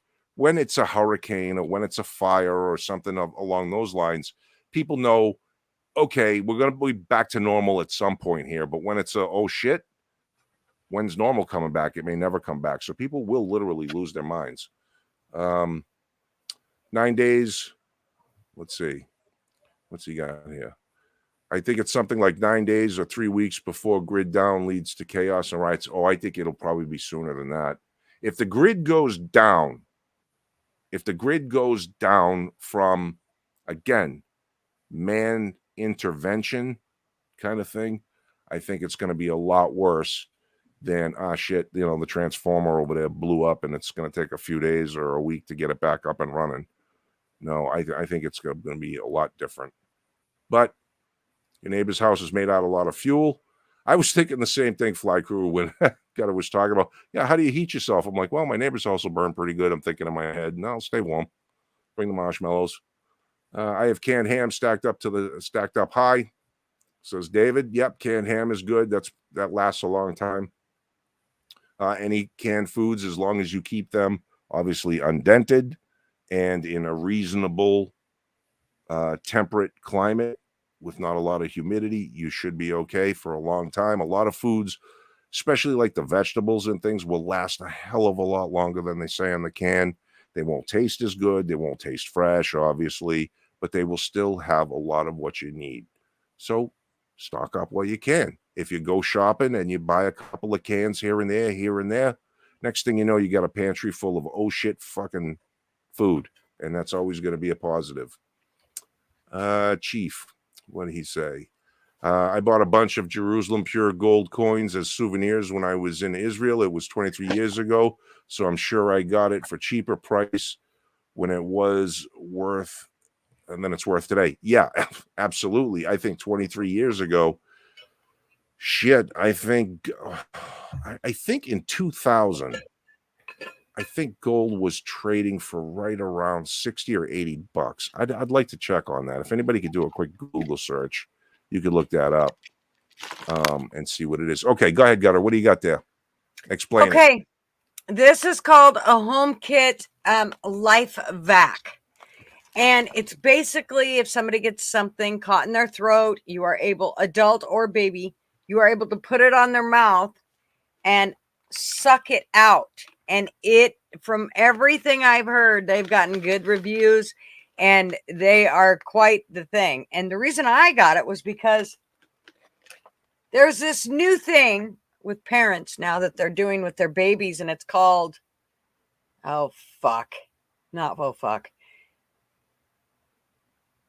baby led weaning. I think baby led weaning or something to that effect. Somebody's going to write it on here, I'll bet. Anyways, so it's where you basically let the kid eat shit until they gag and figure out their gag reflex and how they can chuck the shit back up and all of this.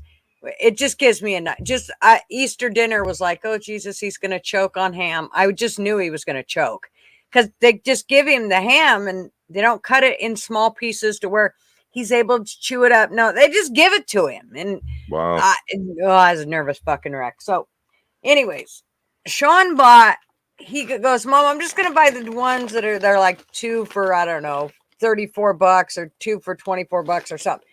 And then I talked with Kayla, friend who she works with babies at Dornbecker's, and she was like, yeah, don't buy that cheap piece of shit. Buy the real life vac. It's it's a one buy, for fuck's sake. It saves a life. Hello.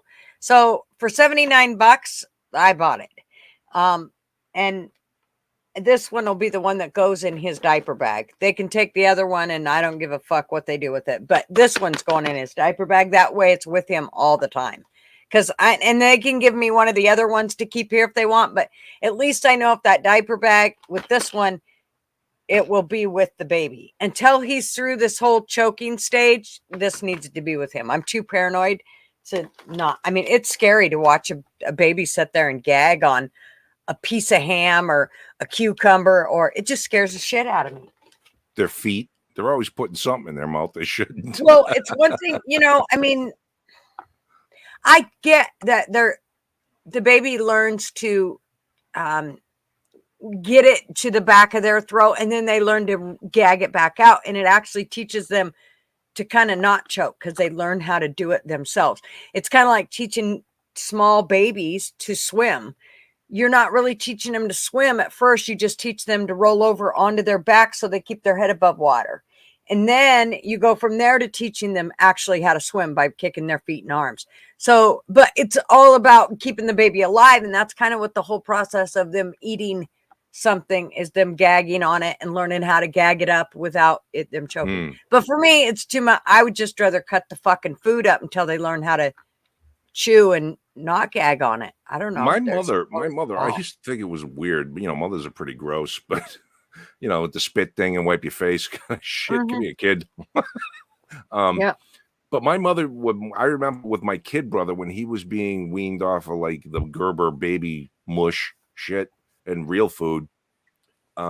He was getting real food like meats and stuff. My mother would actually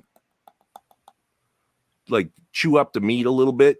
Not get it all wet or anything, but just kind of, break the fibers. Yeah, like break it up, break the fibers, exactly, so that the kid could gum his way through. And I was like, that's gross. Did you do that with me? She's like, yeah. I'm like, oh, well, I guess it works. I'm still here. I always taught my kids, and this is how I always taught my kids is, first of all, they always got a spoon. They, from the day they could learn how to hold on to a spoon, they got a spoon. And basically that was for the hand-eye coordination. So while I was feeding them, yes, a lot of times they're flipping shit out and they might make a mess and all that. But it teaches them to how to use that spoon. It gives them that hand-eye coordination. That's the first thing that I ever taught my kids regarding, or gave them the opportunity to learn that whole hand-eye coordination, was with the spoon, because it's much easier for them. There's that whole to try to get it to their mouth. It's real easy for them to wave it around, but to actually get it to their mouth is another thing. But then I would use 2 spoons, one of which I was feeding them with. But as time went on, I would then trade them spoons. So they would get the spoon that I just had food on.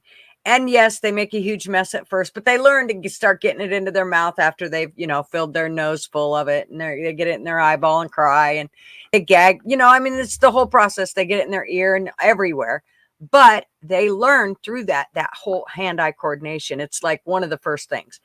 So but then once they start to eat up chunked food, I always cut it in bite-sized pieces.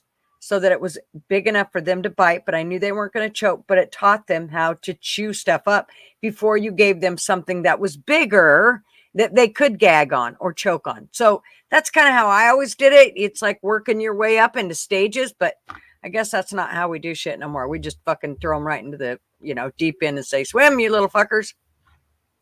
There is something to be said for that too. Fly Crew says some people shit on that vacuum thing, but I've seen videos of them working, and I have too. That's what I was going to say when Gutter pulled that thing out, that choking thing you got.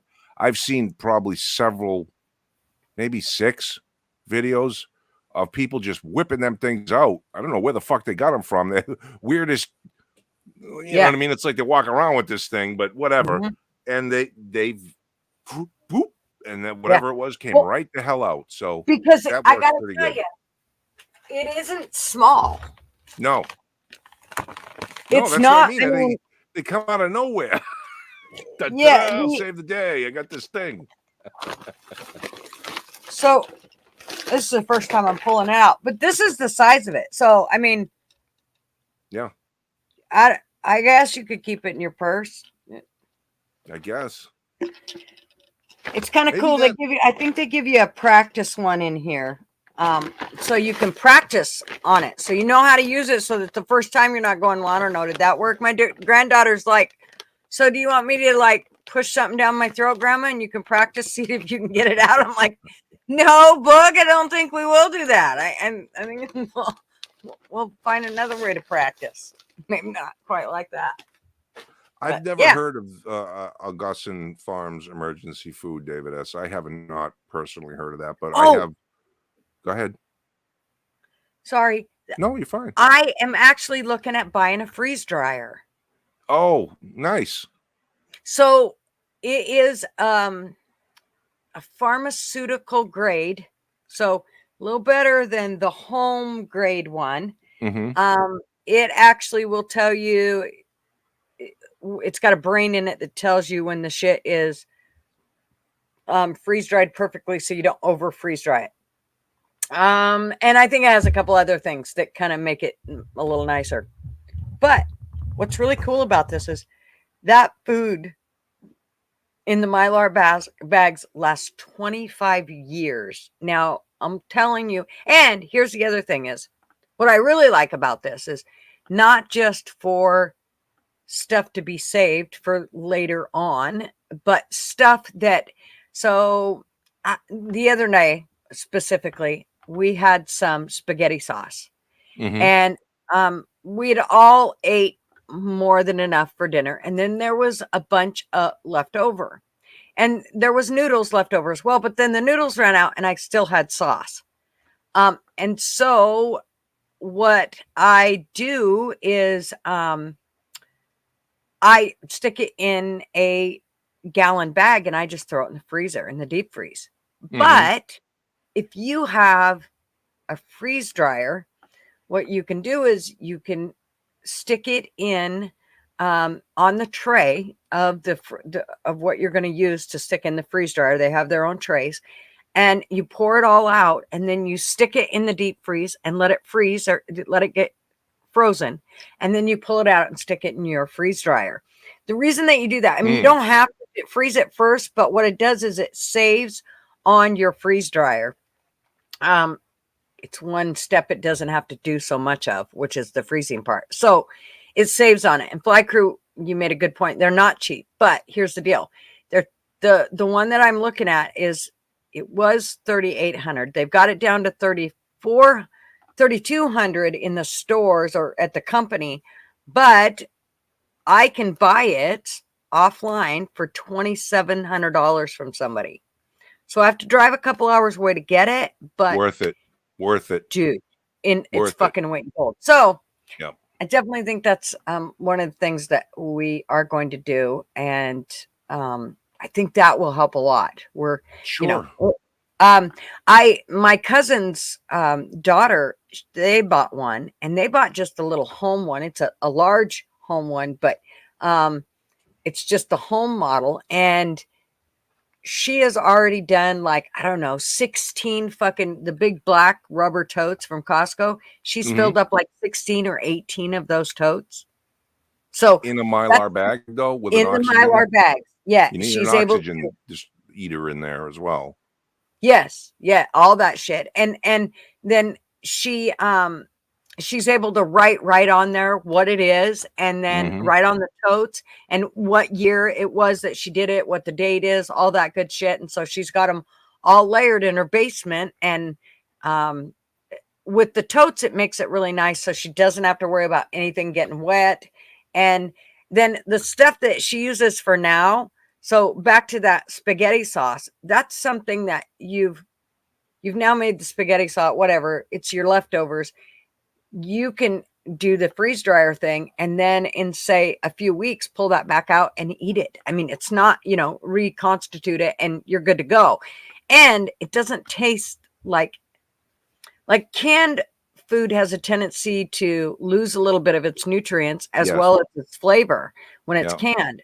Right. So freeze dry supposedly keeps a lot of its flavor and almost all of the nutrients from the get-go. So for me, that's huge, especially if push comes to shove, you really need that nutrients. And so also it's a way that, number one, I don't have to go buy those fucking, in doing our bug out bags, I don't have to buy that fucking food that costs you, $100 for a 5-gallon Oh bucket. yeah, you can of make it. your own. Yeah, of the MREs. Plus, it's way better tasting than the MREs. So I'm thinking that this is going to be a good thing. Right. I agree. And I would absolutely, I don't care, drive a few hours. I'd drive 8 hours for one if I could get one at the right price. One of the things I would think too is, and this just goes, if I have the ability to freeze dry and I'm going to do meals, I'm not going to do a whole bunch of separate things. I'm going to do soup, non-liquid, no Right. soup, just the beans, the pasta, the spices, whatever goes in a really good soup. And then I can always, I can hunt the protein, whether that be a rabbit or a bird or whatever, and throw that in. And I just got to add water, man, and go. But boil it. here's what's nice about it is you can actually, with those freeze dryers, you can make up everything you want for it. So say you don't have the protein in there yet, but you put all your veggies and everything, the beans and everything in it. You go ahead and cook it up. Then you pour it out on your trays or into the cube things that you can do. And then, after you froze it and then put it through the freeze dryer and then put it in the Mylar bags and whatever, when you pull it out, you can then add all your shit to it, but it's at that dried constitute state where it's already cooked. So it doesn't take you, especially if shit comes to shove, you ain't going to have all day to sit there and simmer that shit. And so it needs to be cooked up and ready to go right now in that sense. I mean, if it's for stuff at home, it's one thing, but so that's kind of how I kind of look at it. And flat-chested female, you're right. You do still have to hunt and fish and all those things because food won't last forever. You're right. And we already know how to do all those things. So we're good there. Half the shit that we'll end up freeze drying will be stuff that we've hunted and fished for. So that's a good part. Now, that freeze dryer, because you said it's medical grade, I'm assuming it's also it's a vacuum. It is. It does have a vacuum. They need to be a vacuum in there to get the moisture and all out. These ones, they're called Harvest. Somebody will say it, but they're called Harvest something. Anyways, they already, whether you get the home model or the pharmaceutical model, they already come with the vac system that does its fucking thing. So yeah, because I saw a couple things that weren't actually freeze dryer. They were almost a dehydrator, but they didn't have the vacuum. And unless you have the vacuum, that's not good. I have a dehydrator, and we've tried to dehydrate some shit, man. It takes forever. And it doesn't, you lose so much nutrients and so much flavor when you dehydrate. It's completely different than freeze drying. Freeze drying is almost like it zaps that shit, like in place, in fucking living color. I don't know how else to put it. Well, that's why frozen vegetables are always more tasty than canned vegetables. They just are. Very true. Flash freeze. Yeah. Frozen corn, there's nothing like frozen corn. Right. Fuck running. Yeah. So that's cool. Good for you. Good for you. So there's some things, people, that you should probably be thinking about, because the track we're on is not looking good, man. If you have a little bit of foresight, I was watching last night. I was Hitler's Hidden Tapes. It was on, I think, Discovery or one of them channels. It was two parts were on last night. I think there's a third one I'm recording tonight. But one of the interesting thing was they were talking about after World War One, how Germany became the Weimar Republic, and how everybody was kind of talking at the time about how inflation and fucking things are terrible and really bad, and but we're still getting along with things. And then it was like within 7 or just a few weeks, hyperinflation, boom, came in because they inflated their currency to the point where it became worthless. And that's when you see the pictures of people with wheelbarrow fulls of money for a loaf of bread, because that's how low it can go. And that can happen here. And especially with the amount of trillions of dollars that we are already in debt, and that we're printing money at a mad rate. And if we are decoupled from in any way, like with the BRICS stuff, which is Brazil, Russia, India, China, and South Africa, that's what the BRICS stands for. Those countries are talking with Saudi Arabia to buy their oil from Saudi Arabia using Chinese money. So that we had the agreement with Saudi Arabia that all the world needed to buy their oil in US dollars. They had to take their dollars, give them to us, and we give them dollar bills in our currency, and that's how all oil was bought. So you look at now 5 countries, and some of them are big, that will allow trading with using Chinese money. That's going to infect us and cause inflation even higher. I'm not saying hyperinflation as of yet, but all the metrics are there for hyperinflation to occur. And believe me, that's not good. So make your provisions, make your ideas, do what you can, do the best you can, but always have a plan. Be nice. Like, what was that? That be nice, but have a plan to kill everybody in the room. That's right. How you need to be thinking. That is how you need to be thinking, without a doubt.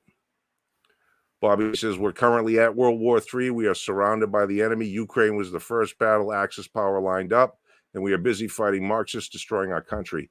Yeah, I'm more worried about the Marxists destroying our country. When you have a country fighting within itself, that's pretty much the decline of the country. That's kind of the pattern that's been established over every fucking dynasty and empire throughout history.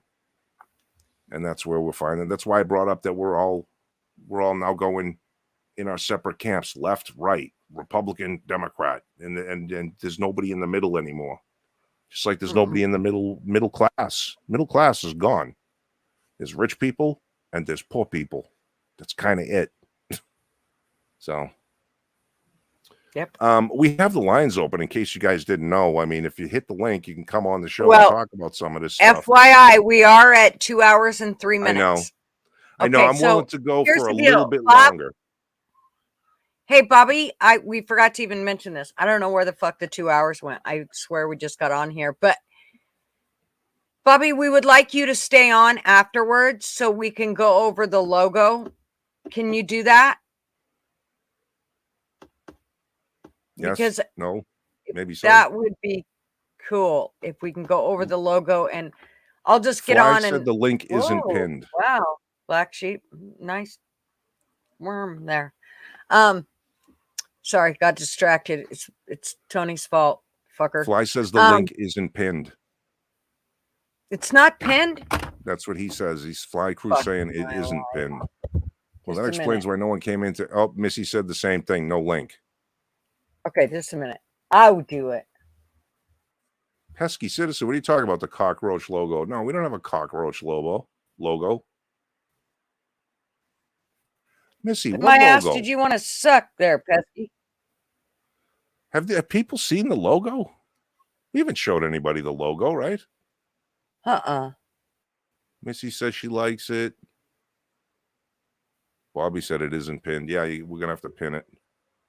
You like the logo. Oh, I know. I think I know what they're talking about, because when we I think when we first started going over this, did we show it or something? Or maybe they're thinking about the other one. I don't know. Okay, Yeah, let you me see guys here. haven't seen what we've been working on, and it's going to probably roll out by next week. We'll have an interesting Well, that's thing. not the logo though. That's what you're doing with Hal, not the logo. Well, the thing in the bottom corner is our logo, isn't it? Don't tell them what it is. You know what I'm talking about, the bottom corner logo. Well, I thought that was our logo. Well, remember We'll that talk about it when we go backstage. Kind of, it might be hard to make it. Yeah, I agree. Okay, let me pin this. Missy said it's in Discord. I don't like this Discord thing, guys. You see, I'm just going to lay it right out there. I don't like What this you said. Discord thing. You guys are talking too much shit, and too much information is going back and forth through this Discord. You know what? It's not that I'm not part Maybe of you it oughta and I'm enjoying it and all this shit. Fucking Got motherfucker. nothing to do with that. It's just Discord is not Yank and Gutter. Yank and Gutter is here. Yes, but it's also how they let everybody know that also how they kind of joke around. So Yeah, you're breaking up really bad all of a sudden. Through the Discord, they're doing that on their own shit. Right. I get it. Probably because I put this up. Okay, it's pinned. Okay. So, you know, if we can go for a little bit longer, we don't want to, yes. We don't want to, you know, obviously be on here too much longer because I can't keep doing these really late night things on a Tuesday. And especially if we have business to talk about behind the scenes with, you know, some of the players back here that are doing stuff. So, if someone wants to come on and talk a little bit about what we talked about tonight, that's fine. We can do it for a little while, but let's keep it brief. Make your statements, make your things, and then screw. Get somebody else if they want to. Bob, that's definitely there for you for the end of the show if you're going to stick around because we want to speak with you after the show and have a backstage little powwow with you. Yes, for a quickie. Just a quickie. You get to be the guy in the middle. Just a quickie. You get to be part of the marshmallow. You get to be the marshmallow. You can call us your little cookies. Okay. Thanks, Bob. I appreciate it. Sticking around. So, I don't know if everybody's heard about the whole Fed now versus the digital dollar, but so I thought that it was basically like the same thing. It's not. There's definitely some difference. If anybody needs to know the difference of that, you're not going to get it here because it's a little over my pay grade. But Glenn Beck has some really good information on that. And he is talking with Carol Roth, who wrote the book that Yank has just got to read called You Will Have Nothing. You will own nothing. Yeah, you will own nothing. That's what it was. So, but it looks the video I watched of Glenn and her talking was pretty good. So it's something you might want to check out. Well, you know what's funny? A good plug, Gutter. Yeah, definitely. I would encourage everybody to on YouTube to subscribe to Glenn Beck. It's funny. I got hip to Glenn Beck back when he was on Fox when he first showed up there. A lot of people knew him from the radio prior to that, but he wasn't on the radio stations that I listened to, even talk radio that I could get. But prior to that, but when he first came out on Fox, and they had a show at 5:00, I was really impressed with the dude and the fountain of knowledge and the way he researches and is able to connect the dots. A lot of people were turned off by his chalkboard madness kind of stuff, and I knew the guy was onto something. And I was really bummed out when he left Fox and he went on the internet, and I lost touch with him because I wasn't on the internet. I refused to. And now that I'm on it, I'm starting to do it again. But I've seen that all of his predictions, or a bunch of them, and examples of who he pointed out, like he was talking about George Soros long before people were like, Soros? Oh, yeah, I know that name. No one knew his name. No one knew who this guy was. No one knew the story about him and what he was funding and the groups he was funding and what he was doing in the Fabian Society and all kinds of shit. So give Glenn his due that go check him out, man. Listen to him. He's very good. He's very good. And, you know, I don't know what his motivation is for doing the weird things that he does, but I do believe he loves this country. And I do believe that he is a spiritual person. He said so himself. I'm not outing him for anything, but he's got some stuff that's well worth listening to. And he has some great guests on. But it's funny that to hear people now like, oh yeah, Glenn Beck. Oh, Glenn Beck. Yeah, he's good. Not you, Gutter. I'm saying other people. And I'm like, yeah, I knew about Glenn Beck like years ago. What do we got? We got Missy. Yeah, it's only me. Hey, Chickie. Hey. What are you doing? Nothing. What are you doing? Talking to you, sexy. Listen, I have a question because I don't buy gold or silver. Mm-hmm. I have a lot of gold. Okay. That I inherited. Mm-hmm. Okay. Wouldn't that work? And it's in small amounts. Okay. It's not like in bars or anything like that, in coins or anything. I mean, I have silver that's in coins. Okay. Because I've always saved coins and I inherited my father's coin collection. But I have a lot of gold my mother left me in rings and bracelets, necklaces, like over like 80 rings. Okay. And a lot of them have a lot of gems in them. You know, they have a lot of diamonds and emeralds and rubies, everything. I mean, I'm not a ring wearer. My mother was a jewelry hound. I'm cheap. I'm cheap. Okay. I mean, I have jewelry my husband gave me, but, you know, but I cashed some out that you mail in, you know, and I got really good money because you can barter with those guys.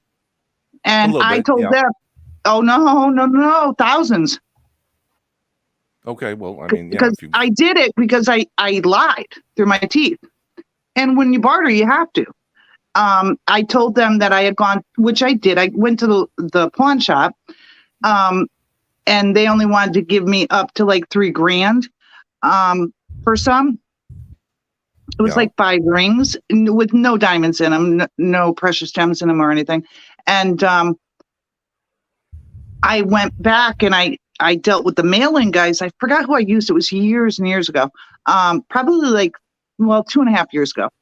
And I said, listen, the local pawn shop wants to give me $3,000. You guys are going to have to come up because they were like, well, we'll give you $3,200. Nah, I'm not parting with it. And you got to send in pictures, email them pictures and everything. And they send you the whole kit where you mail it out. It goes into a FedEx box. It's insured by them. So if it's lost, they have to pay you either way. Mm-hmm. And I ended up getting $6,000. I ended up getting double. For the same amount that a pawn shop. Okay, well, pawn shops are always going to lowball you. Of course. You can't get them up, man. I mean, I know the guys. I know all the pawn shops. I grew up in pawn shops with my old man.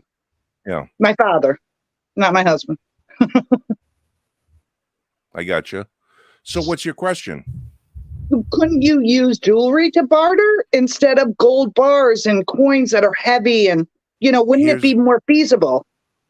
Well, here's the thing, right? Yes. In a word, yes. In a bad situation, people aren't going to walk around with jewelry. Right? Why? You can wear it. Well, it's an obvious sign that you have. Well, you're layered. I mean, you're going to be wearing layers. I mean, can't you? I live in Florida. You're not going to be wearing layers. I'm going to be living in Florida soon. bracelets, things. I'm just saying, yes, you can. You absolutely can, but you need to have an understanding of the value of the different carats and I what do. each one represents. Okay.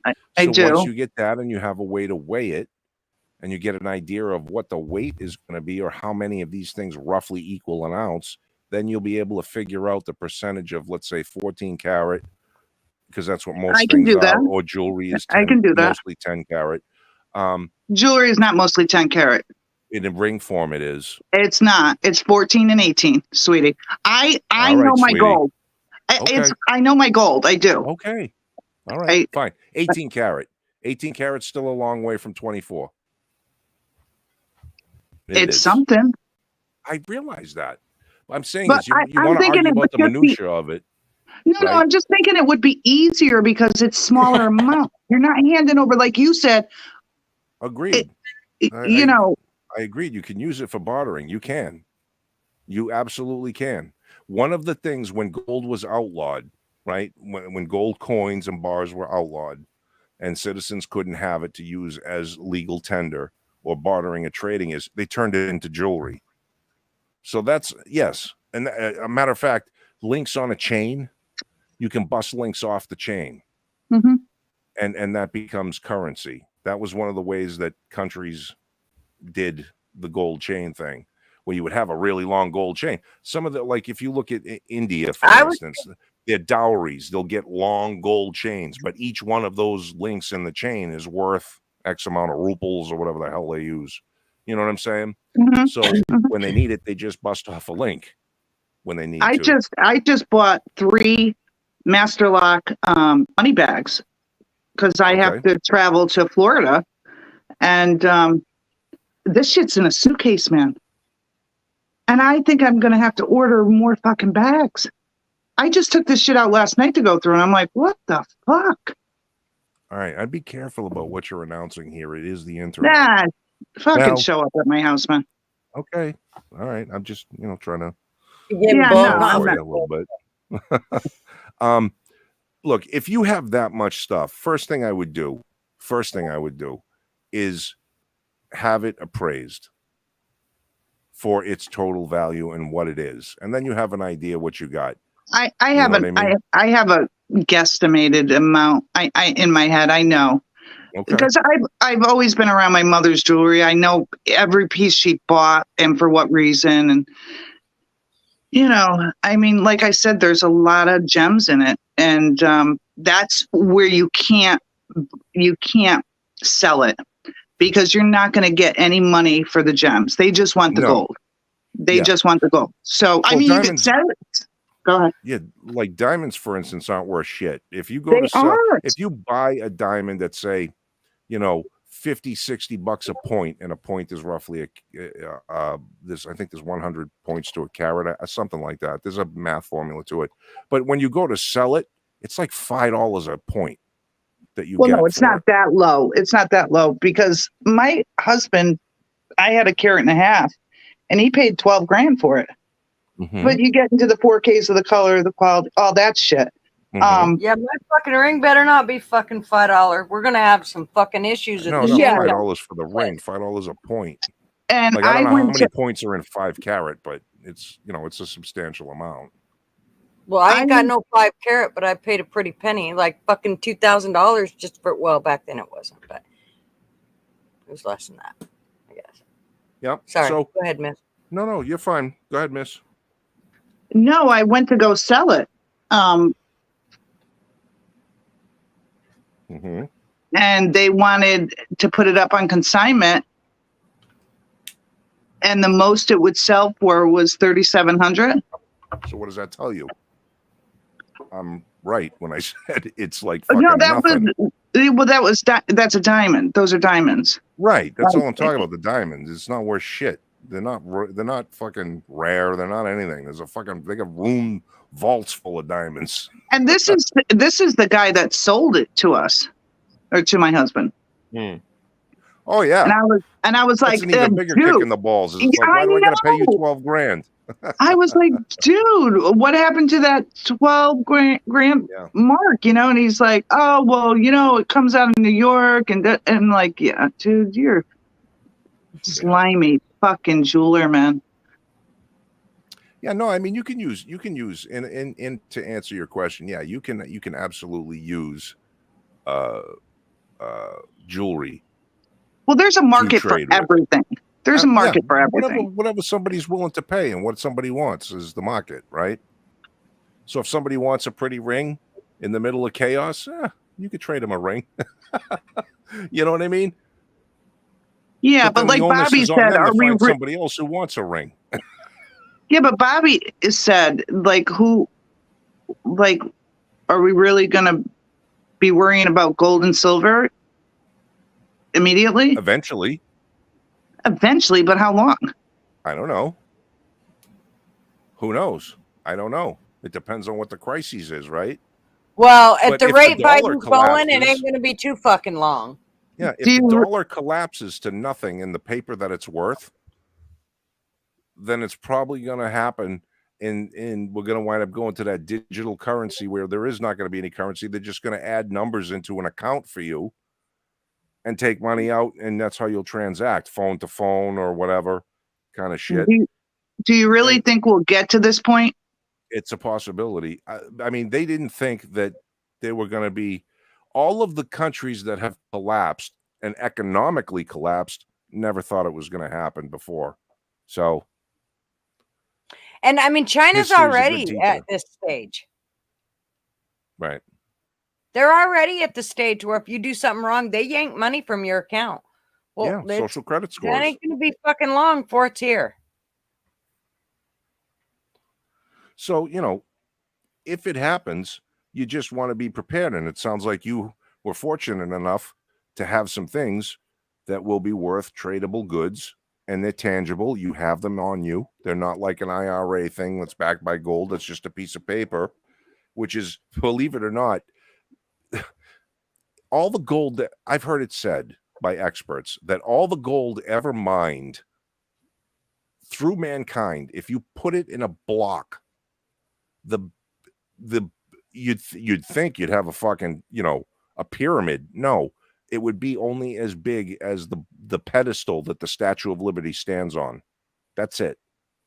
So all these countries that are trading paper money or paper backed gold, they're double and triple selling that gold on paper.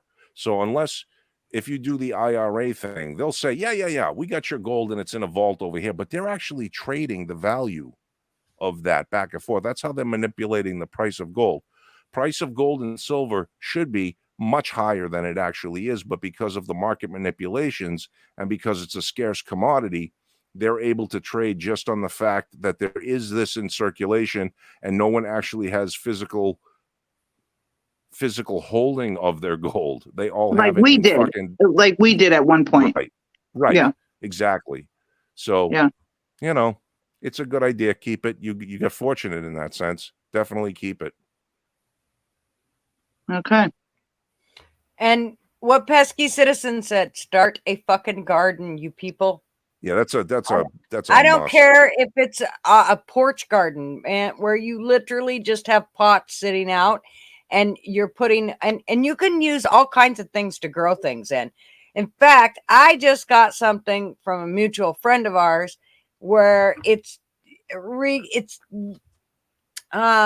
shows different things that you can use, like liter bottles, and how you can use those to plant shit. And it doesn't matter how big your area is, you can pretty much plant anything.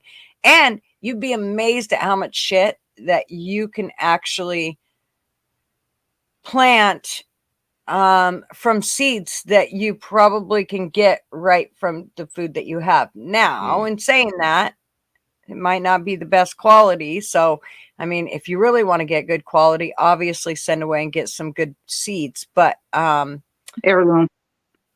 you know, yeah, the heirloom ones. And that will, that'll be, you know, I mean, that can help tremendously. But it's like I was telling Yank, if you don't cover up that garden or have a way to cover up that garden, if shit comes to shove, that might be an issue, because I'm still not so sure whatever the fuck was flying over us from China.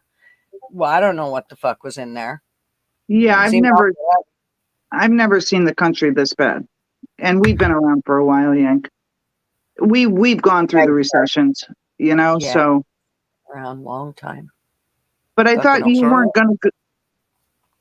Say that again, Missy. I've never seen the country this bad. Oh, right. Yeah, And we've no, been okay, I around thought for you a were while. making- We've gone through the recessions, quite a few. Mm-hmm. Yeah. So But we've never had other countries lined up against us like we have now, and we've never Well, had one or people two, one or within our own country and government trying to destroy us.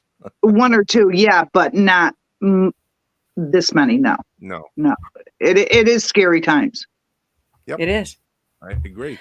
But the other thing is I think it's really good to, especially for the younger generation, to start to realize how important it is to grow gardens and the things that you should be saving up for, because I think they've been living too much in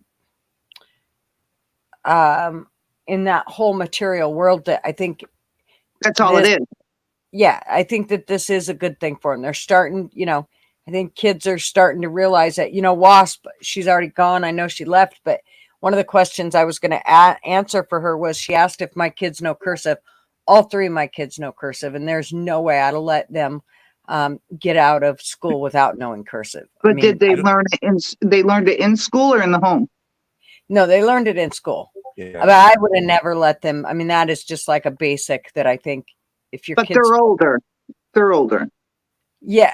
My youngest Yeah. is 29. Yeah, that's why they know it. The cool thing about cursive is that that'll be like a fucking secret language. No shit. I do calligraphy. Oh, So does my nice. mother-in-law and my cousin. Very cool. So what else did I want to discuss with you guys? I don't know. I thought you weren't using your bug out bag, Yank. I thought you thought I wasn't using my bug out bag. Well, I'm going because to reorganize my bug out bag. One of the things because that a few weeks ago you had said that you said, no, I'm just going to kind of stay in place. Hunker down. oh well, Yeah. I mean, hey, listen, I'm making plans, right? I'm planning for shit. So, okay, my plan is to stay in place, but something could happen. I that didn't makes want me you to have get to leave. defensive. I didn't want you to get defensive on it. It was just a question. No, I'm not defensive at all. What I'm saying is basically like Mike Tyson's saying, everybody has a plan till they get punched in the face. My plan is to stay in place and bug out in place, but situations may change where I have to leave. So I am never going to not have a bug out bag.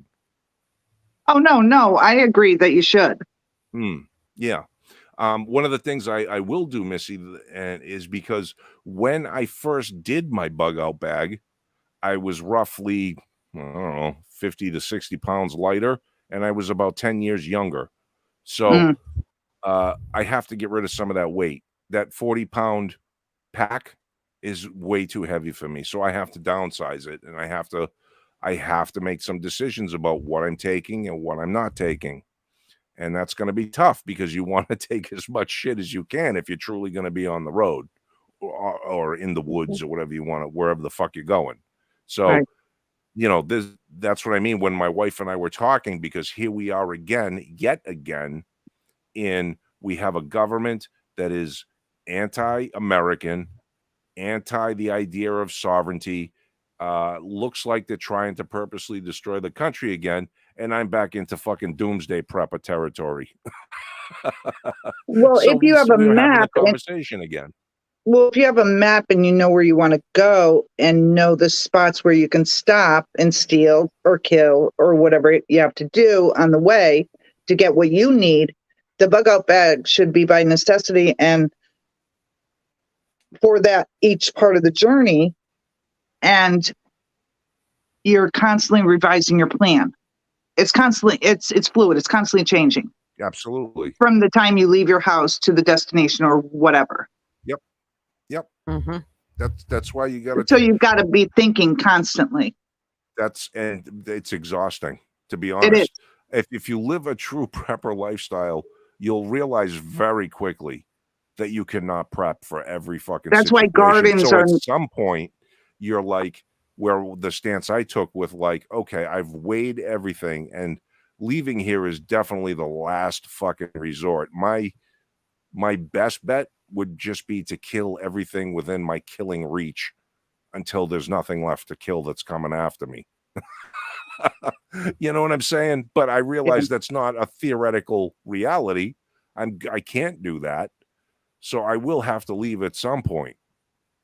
But yet I have to realize I'm a middle-aged man. I have, physical limitations that I cannot overcome anymore. Easy targets. Yeah. Yeah. Well, I'm not going to be easy, but yeah, Well, you know over what I the mean. masses. Yeah. Like Yeah. if the whole hood said, hey, we know that No, guy no, Yank wait. has all kinds of shit, it's going to be a fucking fight for about 5 minutes. It depends on if you come loaded with pussy. If you come loaded with pussy, you might win with Yank. I'm just gonna say that. Or nice tits. Big, I'm just gonna say, big tits. you will have the upper hand if you come with big titties or the And nice a smile. That's right. No Have a tit and a bitchiness. smile. Yes, That's right. ma'am. Wash your face before you show up. That's You right. know? No gag reflexes will be on the door. That's On right. the door. No Need gag, that no gag baby, reflexes need allowed. that baby led, whatever the fuck it is. You can learn how to gag right and not choke on That's it. right. Okay, I'm gonna leave. I'll leave you guys to it. I'll leave Okay. on that note. And Gigi, did want to tell you that I have a friend that I've been friends with since I've been 5. So that would be over. Oh, I seen that. Yeah, Yeah, I seen yeah. that you just said that. That you said And you I had your talk to her like almost daily. Yeah. Yeah, So most they people are can't say that. no, they're friends. My mother always said if you could count your good friends on one hand and throughout your life, you're lucky. Mm-hmm. Oh yeah, And it's true. And I Yeah. discard friends quickly. Yeah. Because I don't trust people and people always betray me. See, my deal is I've never put a lot on, in the sense of I've never had tons of friends. I've always kept my circle really short, and so this is probably the biggest circle I've ever had because I've always kept my circle really close. So if I write you off, you fucked up really, really, really bad because I probably put you under a microscope before I ever let you in to begin with. So, Right. For me, if I write you off, you've done something really fucking shitty. Yeah, I So- wrote off a girl that I was really close with for 35 years. I said no. She was a drunk. And Yeah.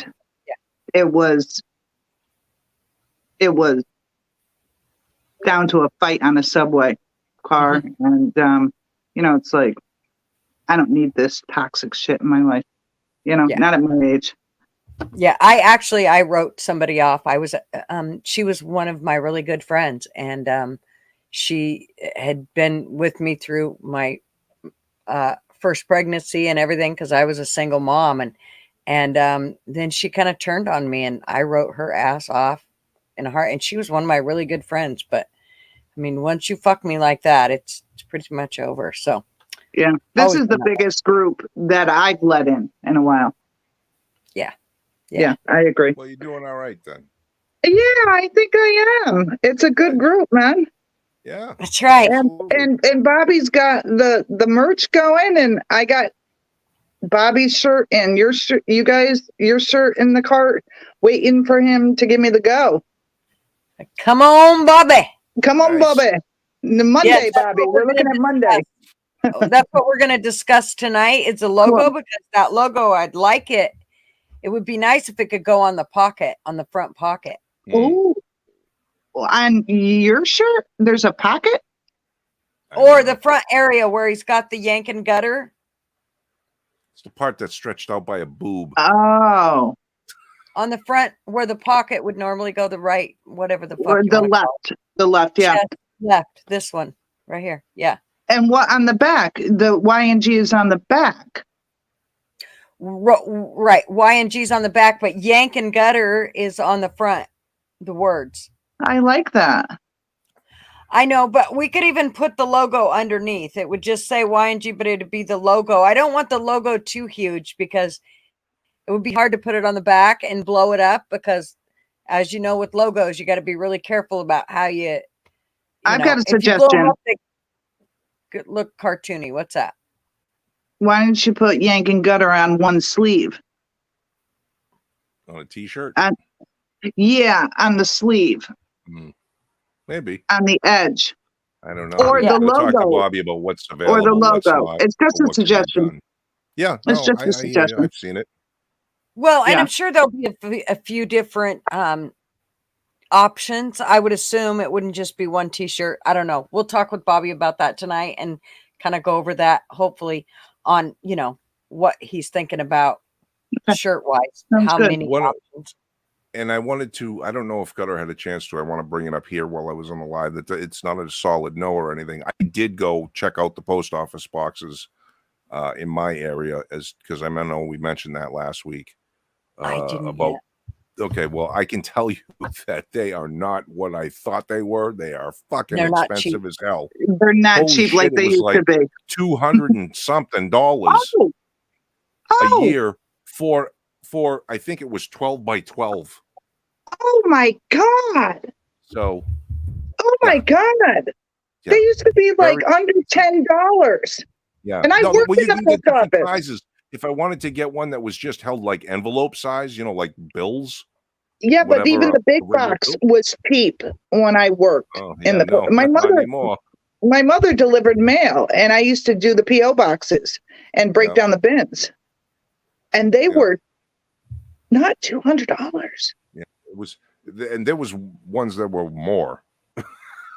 they ran from, I think they ran about $100 for the small ones, and then there was a 6 by whatever, and then there Did was you a go to 12 the by post office? Did you I look went to at the post office?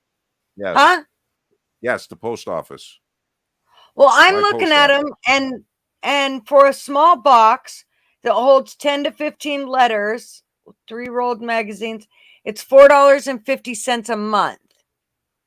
Holy shit! That's what I thought. That's what I thought. Well, it might be the size of the city. I don't know. Maybe the amount of post office box. I don't know. I'm telling you what the sign on the wall said. I didn't stand in line because there was like fucking 30 people to go stand at the counter and ask a Okay, question. I'm gonna send I looked at the you. sign on the wall that said, "This is what it costs for this size. This is what it costs for this size. This is what it costs for this size." Okay, And it I'll didn't even send you say the a month link. or a year. Okay, I'll send you a link. Okay. And even the one that says it'll hold 15 letters and 5 rolled magazines and 1 small priority mail is only $5.83 a month. Yeah, I thought they were. Five times 12 is what, 60? So Yeah. it's like $60 a year. $70. Yeah. Wow. That's totally Now, different there's than the ones numbers they have here on the that- wall. Here's one that says it can hold big enough for multiple packages, an extra large, which is a size 5, and it's $22.50 a month. I'm gonna go back to the post office and take a picture or video and fucking upload it, so you guys know I'm not bullshitting you. Oh, When I no, walked in the place, I nearly shit my pants when I saw that sign. I was like, "You got to be fucking kidding me! I am not making a dime from anything, and I'm gonna go shelling out money so people might send me something. Fuck no." Right. Good. So, Yeah, no, I don't blame. but anyway, So, Okay, All right. I'll get off so you guys can talk and Oh. stuff. So love you guys. thank you, Missy's Missy. gonna get off. Talk to you later. We watch. Alrighty. Okay. See you Bye-bye. Saturday. Hey, Yank, where have Okay. you been on Saturday? Just doing other things. He's I've holding just- it. I've just been busy. He said it don't- takes 2 hands. He can't. wife Okay, is I'll bringing see, me to if I you, don't though. see you on Saturday, Yank, I'll see you on Tuesday, next Tuesday. You got it. Thank you. All right. Bye, right. guys. Bye, Bye-bye. Miss. I wanted to say real quick to who was it here? Let me see if I can find it. Blunt Man said, I'm going scorched earth on everybody. No, not really, but I will endeavor to become the warlord these people deserve. That's my plan of attack. I will become a reluctant warlord. So it is what it is. And then David S. said, I swear he acts like he's 90. David, I know you don't know me and stuff, but I'll say a couple of things with regards to that. If that was directed at me, which is fine. I'm not upset. So don't take it like I'm upset. But First of all, always present a front where people are going to underestimate you. That's a pretty good strategy. So if you think I act like I'm 90, that's okay. If I have to prove I'm not 90, that could be bad for someone who's thinking I am. Secondly, on a truly note, there are things about me that I have some physical limitations from an accident. So that is what it is. Take it for what it is. I'm not trying to act like I'm 90. I just, in certain ways, I am. So physically, I have to take that into consideration. That's all I wanted to say regarding that. So, I don't know. What do you want to do, Gutter? Oh, There's Hal. there's Hal. Okay, Howdy, Hal. Hal. Let's make it quick. Look, Whoop, he did I just throw kicked him you out? off. Who's putting them on? Go ahead. Hey, Hey. Hey. I just It's got rid cool. of my P.O. box a couple years ago, but look, you can get the smallest one and it doesn't matter. If you get something that's a bigger That's what I was box, thinking. they'll leave a little card in there Right. and you just take it to the desk and they'll go get Yeah. it. They'll keep it in back for you. Yeah. So it's No, not no, like no. you have to buy the bigger box to get the package. Exactly. The only thing is, if you wanted to go at midnight and check your P.O. box, you're not going to Right. get your bigger package. You got to go while they're open. Gotcha. Yeah, I mean, I've had a P.O. box before for many years, but that was years ago. And yeah, they always held bigger packages when people sent me whatever. Right. Very good point, though, Hal. I didn't know if it still worked like that. I kind of assumed it did, but Mine was 40 a year, and they hated me because I'd be gone for a year. And when I'd go to get my mail, they'd have a big tub to hand me. going, Jesus, is this dude You ever know. coming home? Right. Very cool. Well, we appreciate the info on that. Yeah, let me add this too to what you were saying about bugging out. Okay. Because if it's going to be because of nuclear war or something and fallout that you have to deal with, Mm-hmm. you're still going to be planning as long as your house isn't damaged. Plan on staying there for at least a week. Yes. You To let know, the fallout Right. come stay- out. Very good point. Yes. Plenty of Because plastic. within 24 hours, most of the direct radiation will go away, but you're still it's gonna be a week. They say after seven to 8 days for the fallout to get down to about 80%. So Okay. you'd want to stay inside for at least a week. So, that's something that you need to plan on for, food or everything before you even decide to try and leave the house. Mm-hmm. Good info. See that, people? Stay in your house if it's a nuclear war. If your house is not damaged and you have shelter and 4 walls and a roof, stay there. Yeah. And you But better let's- have plenty of plastic because you're going to need to. You're Plastic definitely isn't going to stop the radiation, but it'll stop the fallout. It'll stop all the particles Right. that are coming Yep. down. Exactly. Yep. Very cool. Always good info. Blunt man, I will treat my prisoners tough but fair. Yes. Fairly tough. So what are you up to, Hal? Anything else? Nope, I was just sitting here watching. Oh, right But on. that's something most people don't talk about. Yes. You should stay Yeah. inside. Yeah. I mean, now that we're on the nuke subject really quick, I thought it was very odd, very, very odd that, I don't know if you remember a few months ago, that New York City issued that public service announcement regarding if there was a nuclear attack in New York City, what do? You hunker in place and you wait for the government to tell you what to do, kind of thing. Just kind of out of the blue, they said this shit. And then they went and started the war with Ukraine and stuff. So maybe they know something we don't know. It And I gets know what we worse. didn't touch on tonight. We didn't touch on the Pentagon leak that was talking about Yeah. what was going It on. gets worse. Go ahead. when you're dealing with a real dense city though too, Hmm. because when you got people living in upright apartments, things like that, there's nowhere to go. Right. Most people Right. don't own cars. They're really screwed. They got no choice but to stay in place. That's right. Well, and with really no protection when you're in an apartment.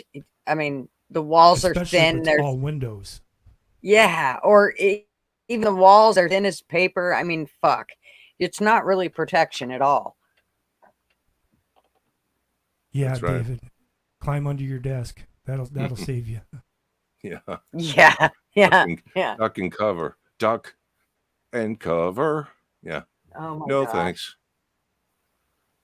But all right. If that's it, Hal, I think we want to try to end the show tonight because we got to still talk Bobby, with get Bob. you on here so we can get this dealt with. All right, I'm going. All right. Hal, We're glad you came Hal, I on, know you Hal. wanted me. Hal, I know you wanted me to call you today. I was just tied up. I couldn't call you back. Let's see. What's tomorrow? Wednesday. Do you have a schedule? Do you have a time that's available for tomorrow? I'll probably be up by noon or 1. Noon or 1? Let me think. I should be done what I have to do by around then. Okay, I can try to call you then.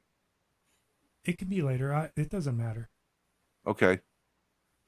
All right. Bobby's So, smoking. Suck after- fast, boy. After 12 or 1. Yeah, I'll call you. that's fine. Okay. Yep. Sounds good, brother. Thank you so much. Thank you for coming on the show. It's always a pleasure when you do. Good information, sir. Talk Yep, to you later. definitely. All right. Thank you, Hal. Okay. Bobby is smoking. So what's that got to do with anything? Well, it's taking he him forever. outside? Hi, Brenda. Hi, Brenda. Welcome.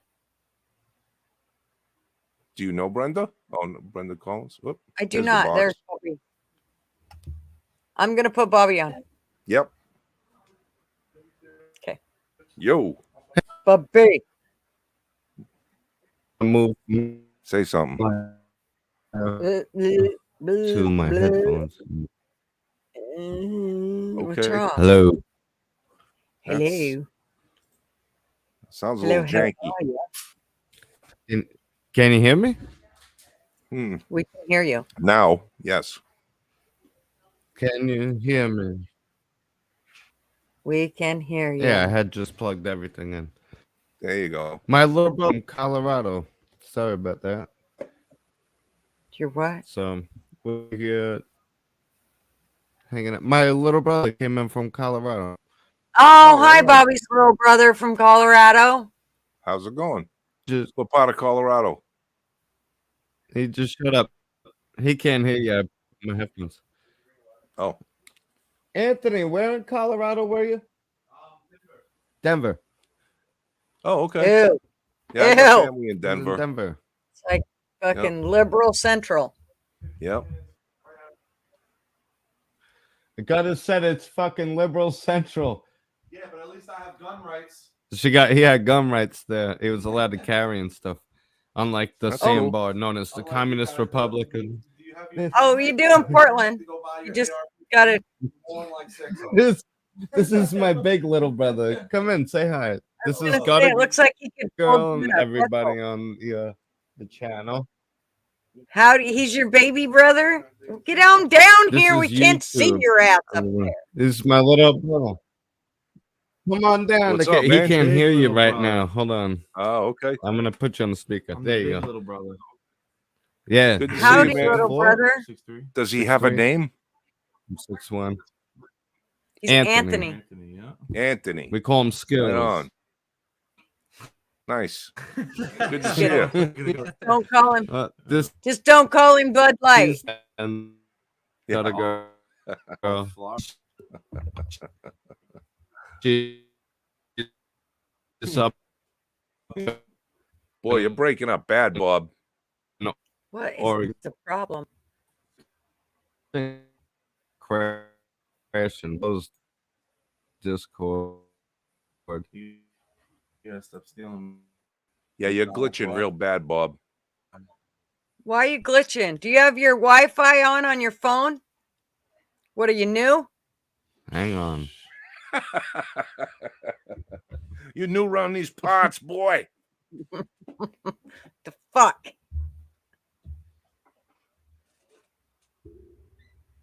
Well, while he straightens that out, we should probably do our good nights to everybody else. Yes, we should. So go ahead, you start it. I'll count it out when you're done. All right. He's called me goat head all night, but I'll Go take it. ahead.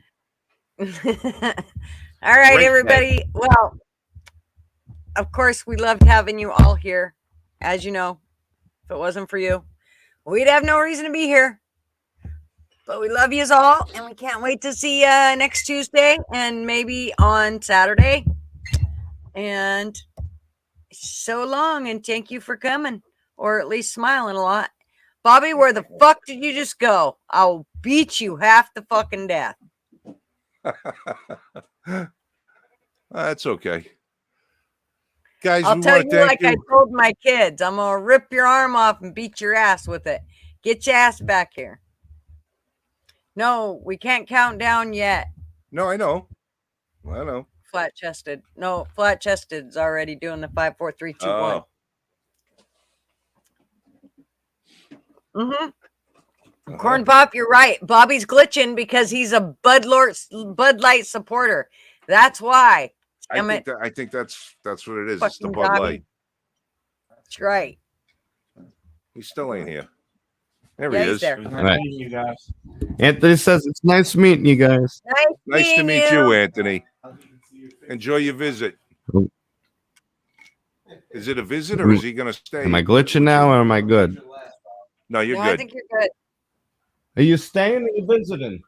I'm staying. He's staying. Nice. I got my Nice. little brother back in town. We're gonna fucking Right on.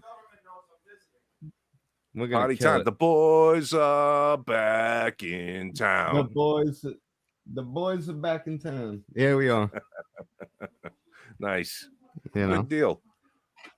All right, I'm going to say goodbye to everybody. We're going to count us out of here, and then Bobby, you hang around right where you're at, and nobody goes anywhere. So I want to thank right. everybody for coming by. I wish we had more on the table that we could have talked about, but I think we left enough room. I think it was and an enough- awesome live. That's Thank why I you. refused to click the link. I wanted to see other people hop in, and those 2 hours flew by, and we spoke. It was a nice, happy live. A little break from everybody yelling at each other. Yeah, I think, agree. I think it was a Thank great you. live. I had a good Yeah, time. I enjoyed it. Good information as Oh. well. You know, I mean, some personal information and experience that we have, we could share with each other, and I think that's probably the point. We'd like to try to actually make this channel a little more user friendly in that sense. So, like Gutter said, without you guys out there, we wouldn't be anything. This wouldn't even be a channel. It'd be a couple of knuckleheads talking to each other. But we really enjoy when you guys come. We look forward to it. And you offer a lot of good insights, and your humor and your good natures always bring us up. Sometimes it's a little tough. You know, Tuesday night comes and Gutter and I are maybe dragging ass or have some personal stuff going on in our lives. And we think sometimes, let's maybe take the night off or whatever. But then we think about you guys, and we don't want to do that to you because we miss you. We look forward to seeing you, and you guys matter to us. So I want to say thank you very much.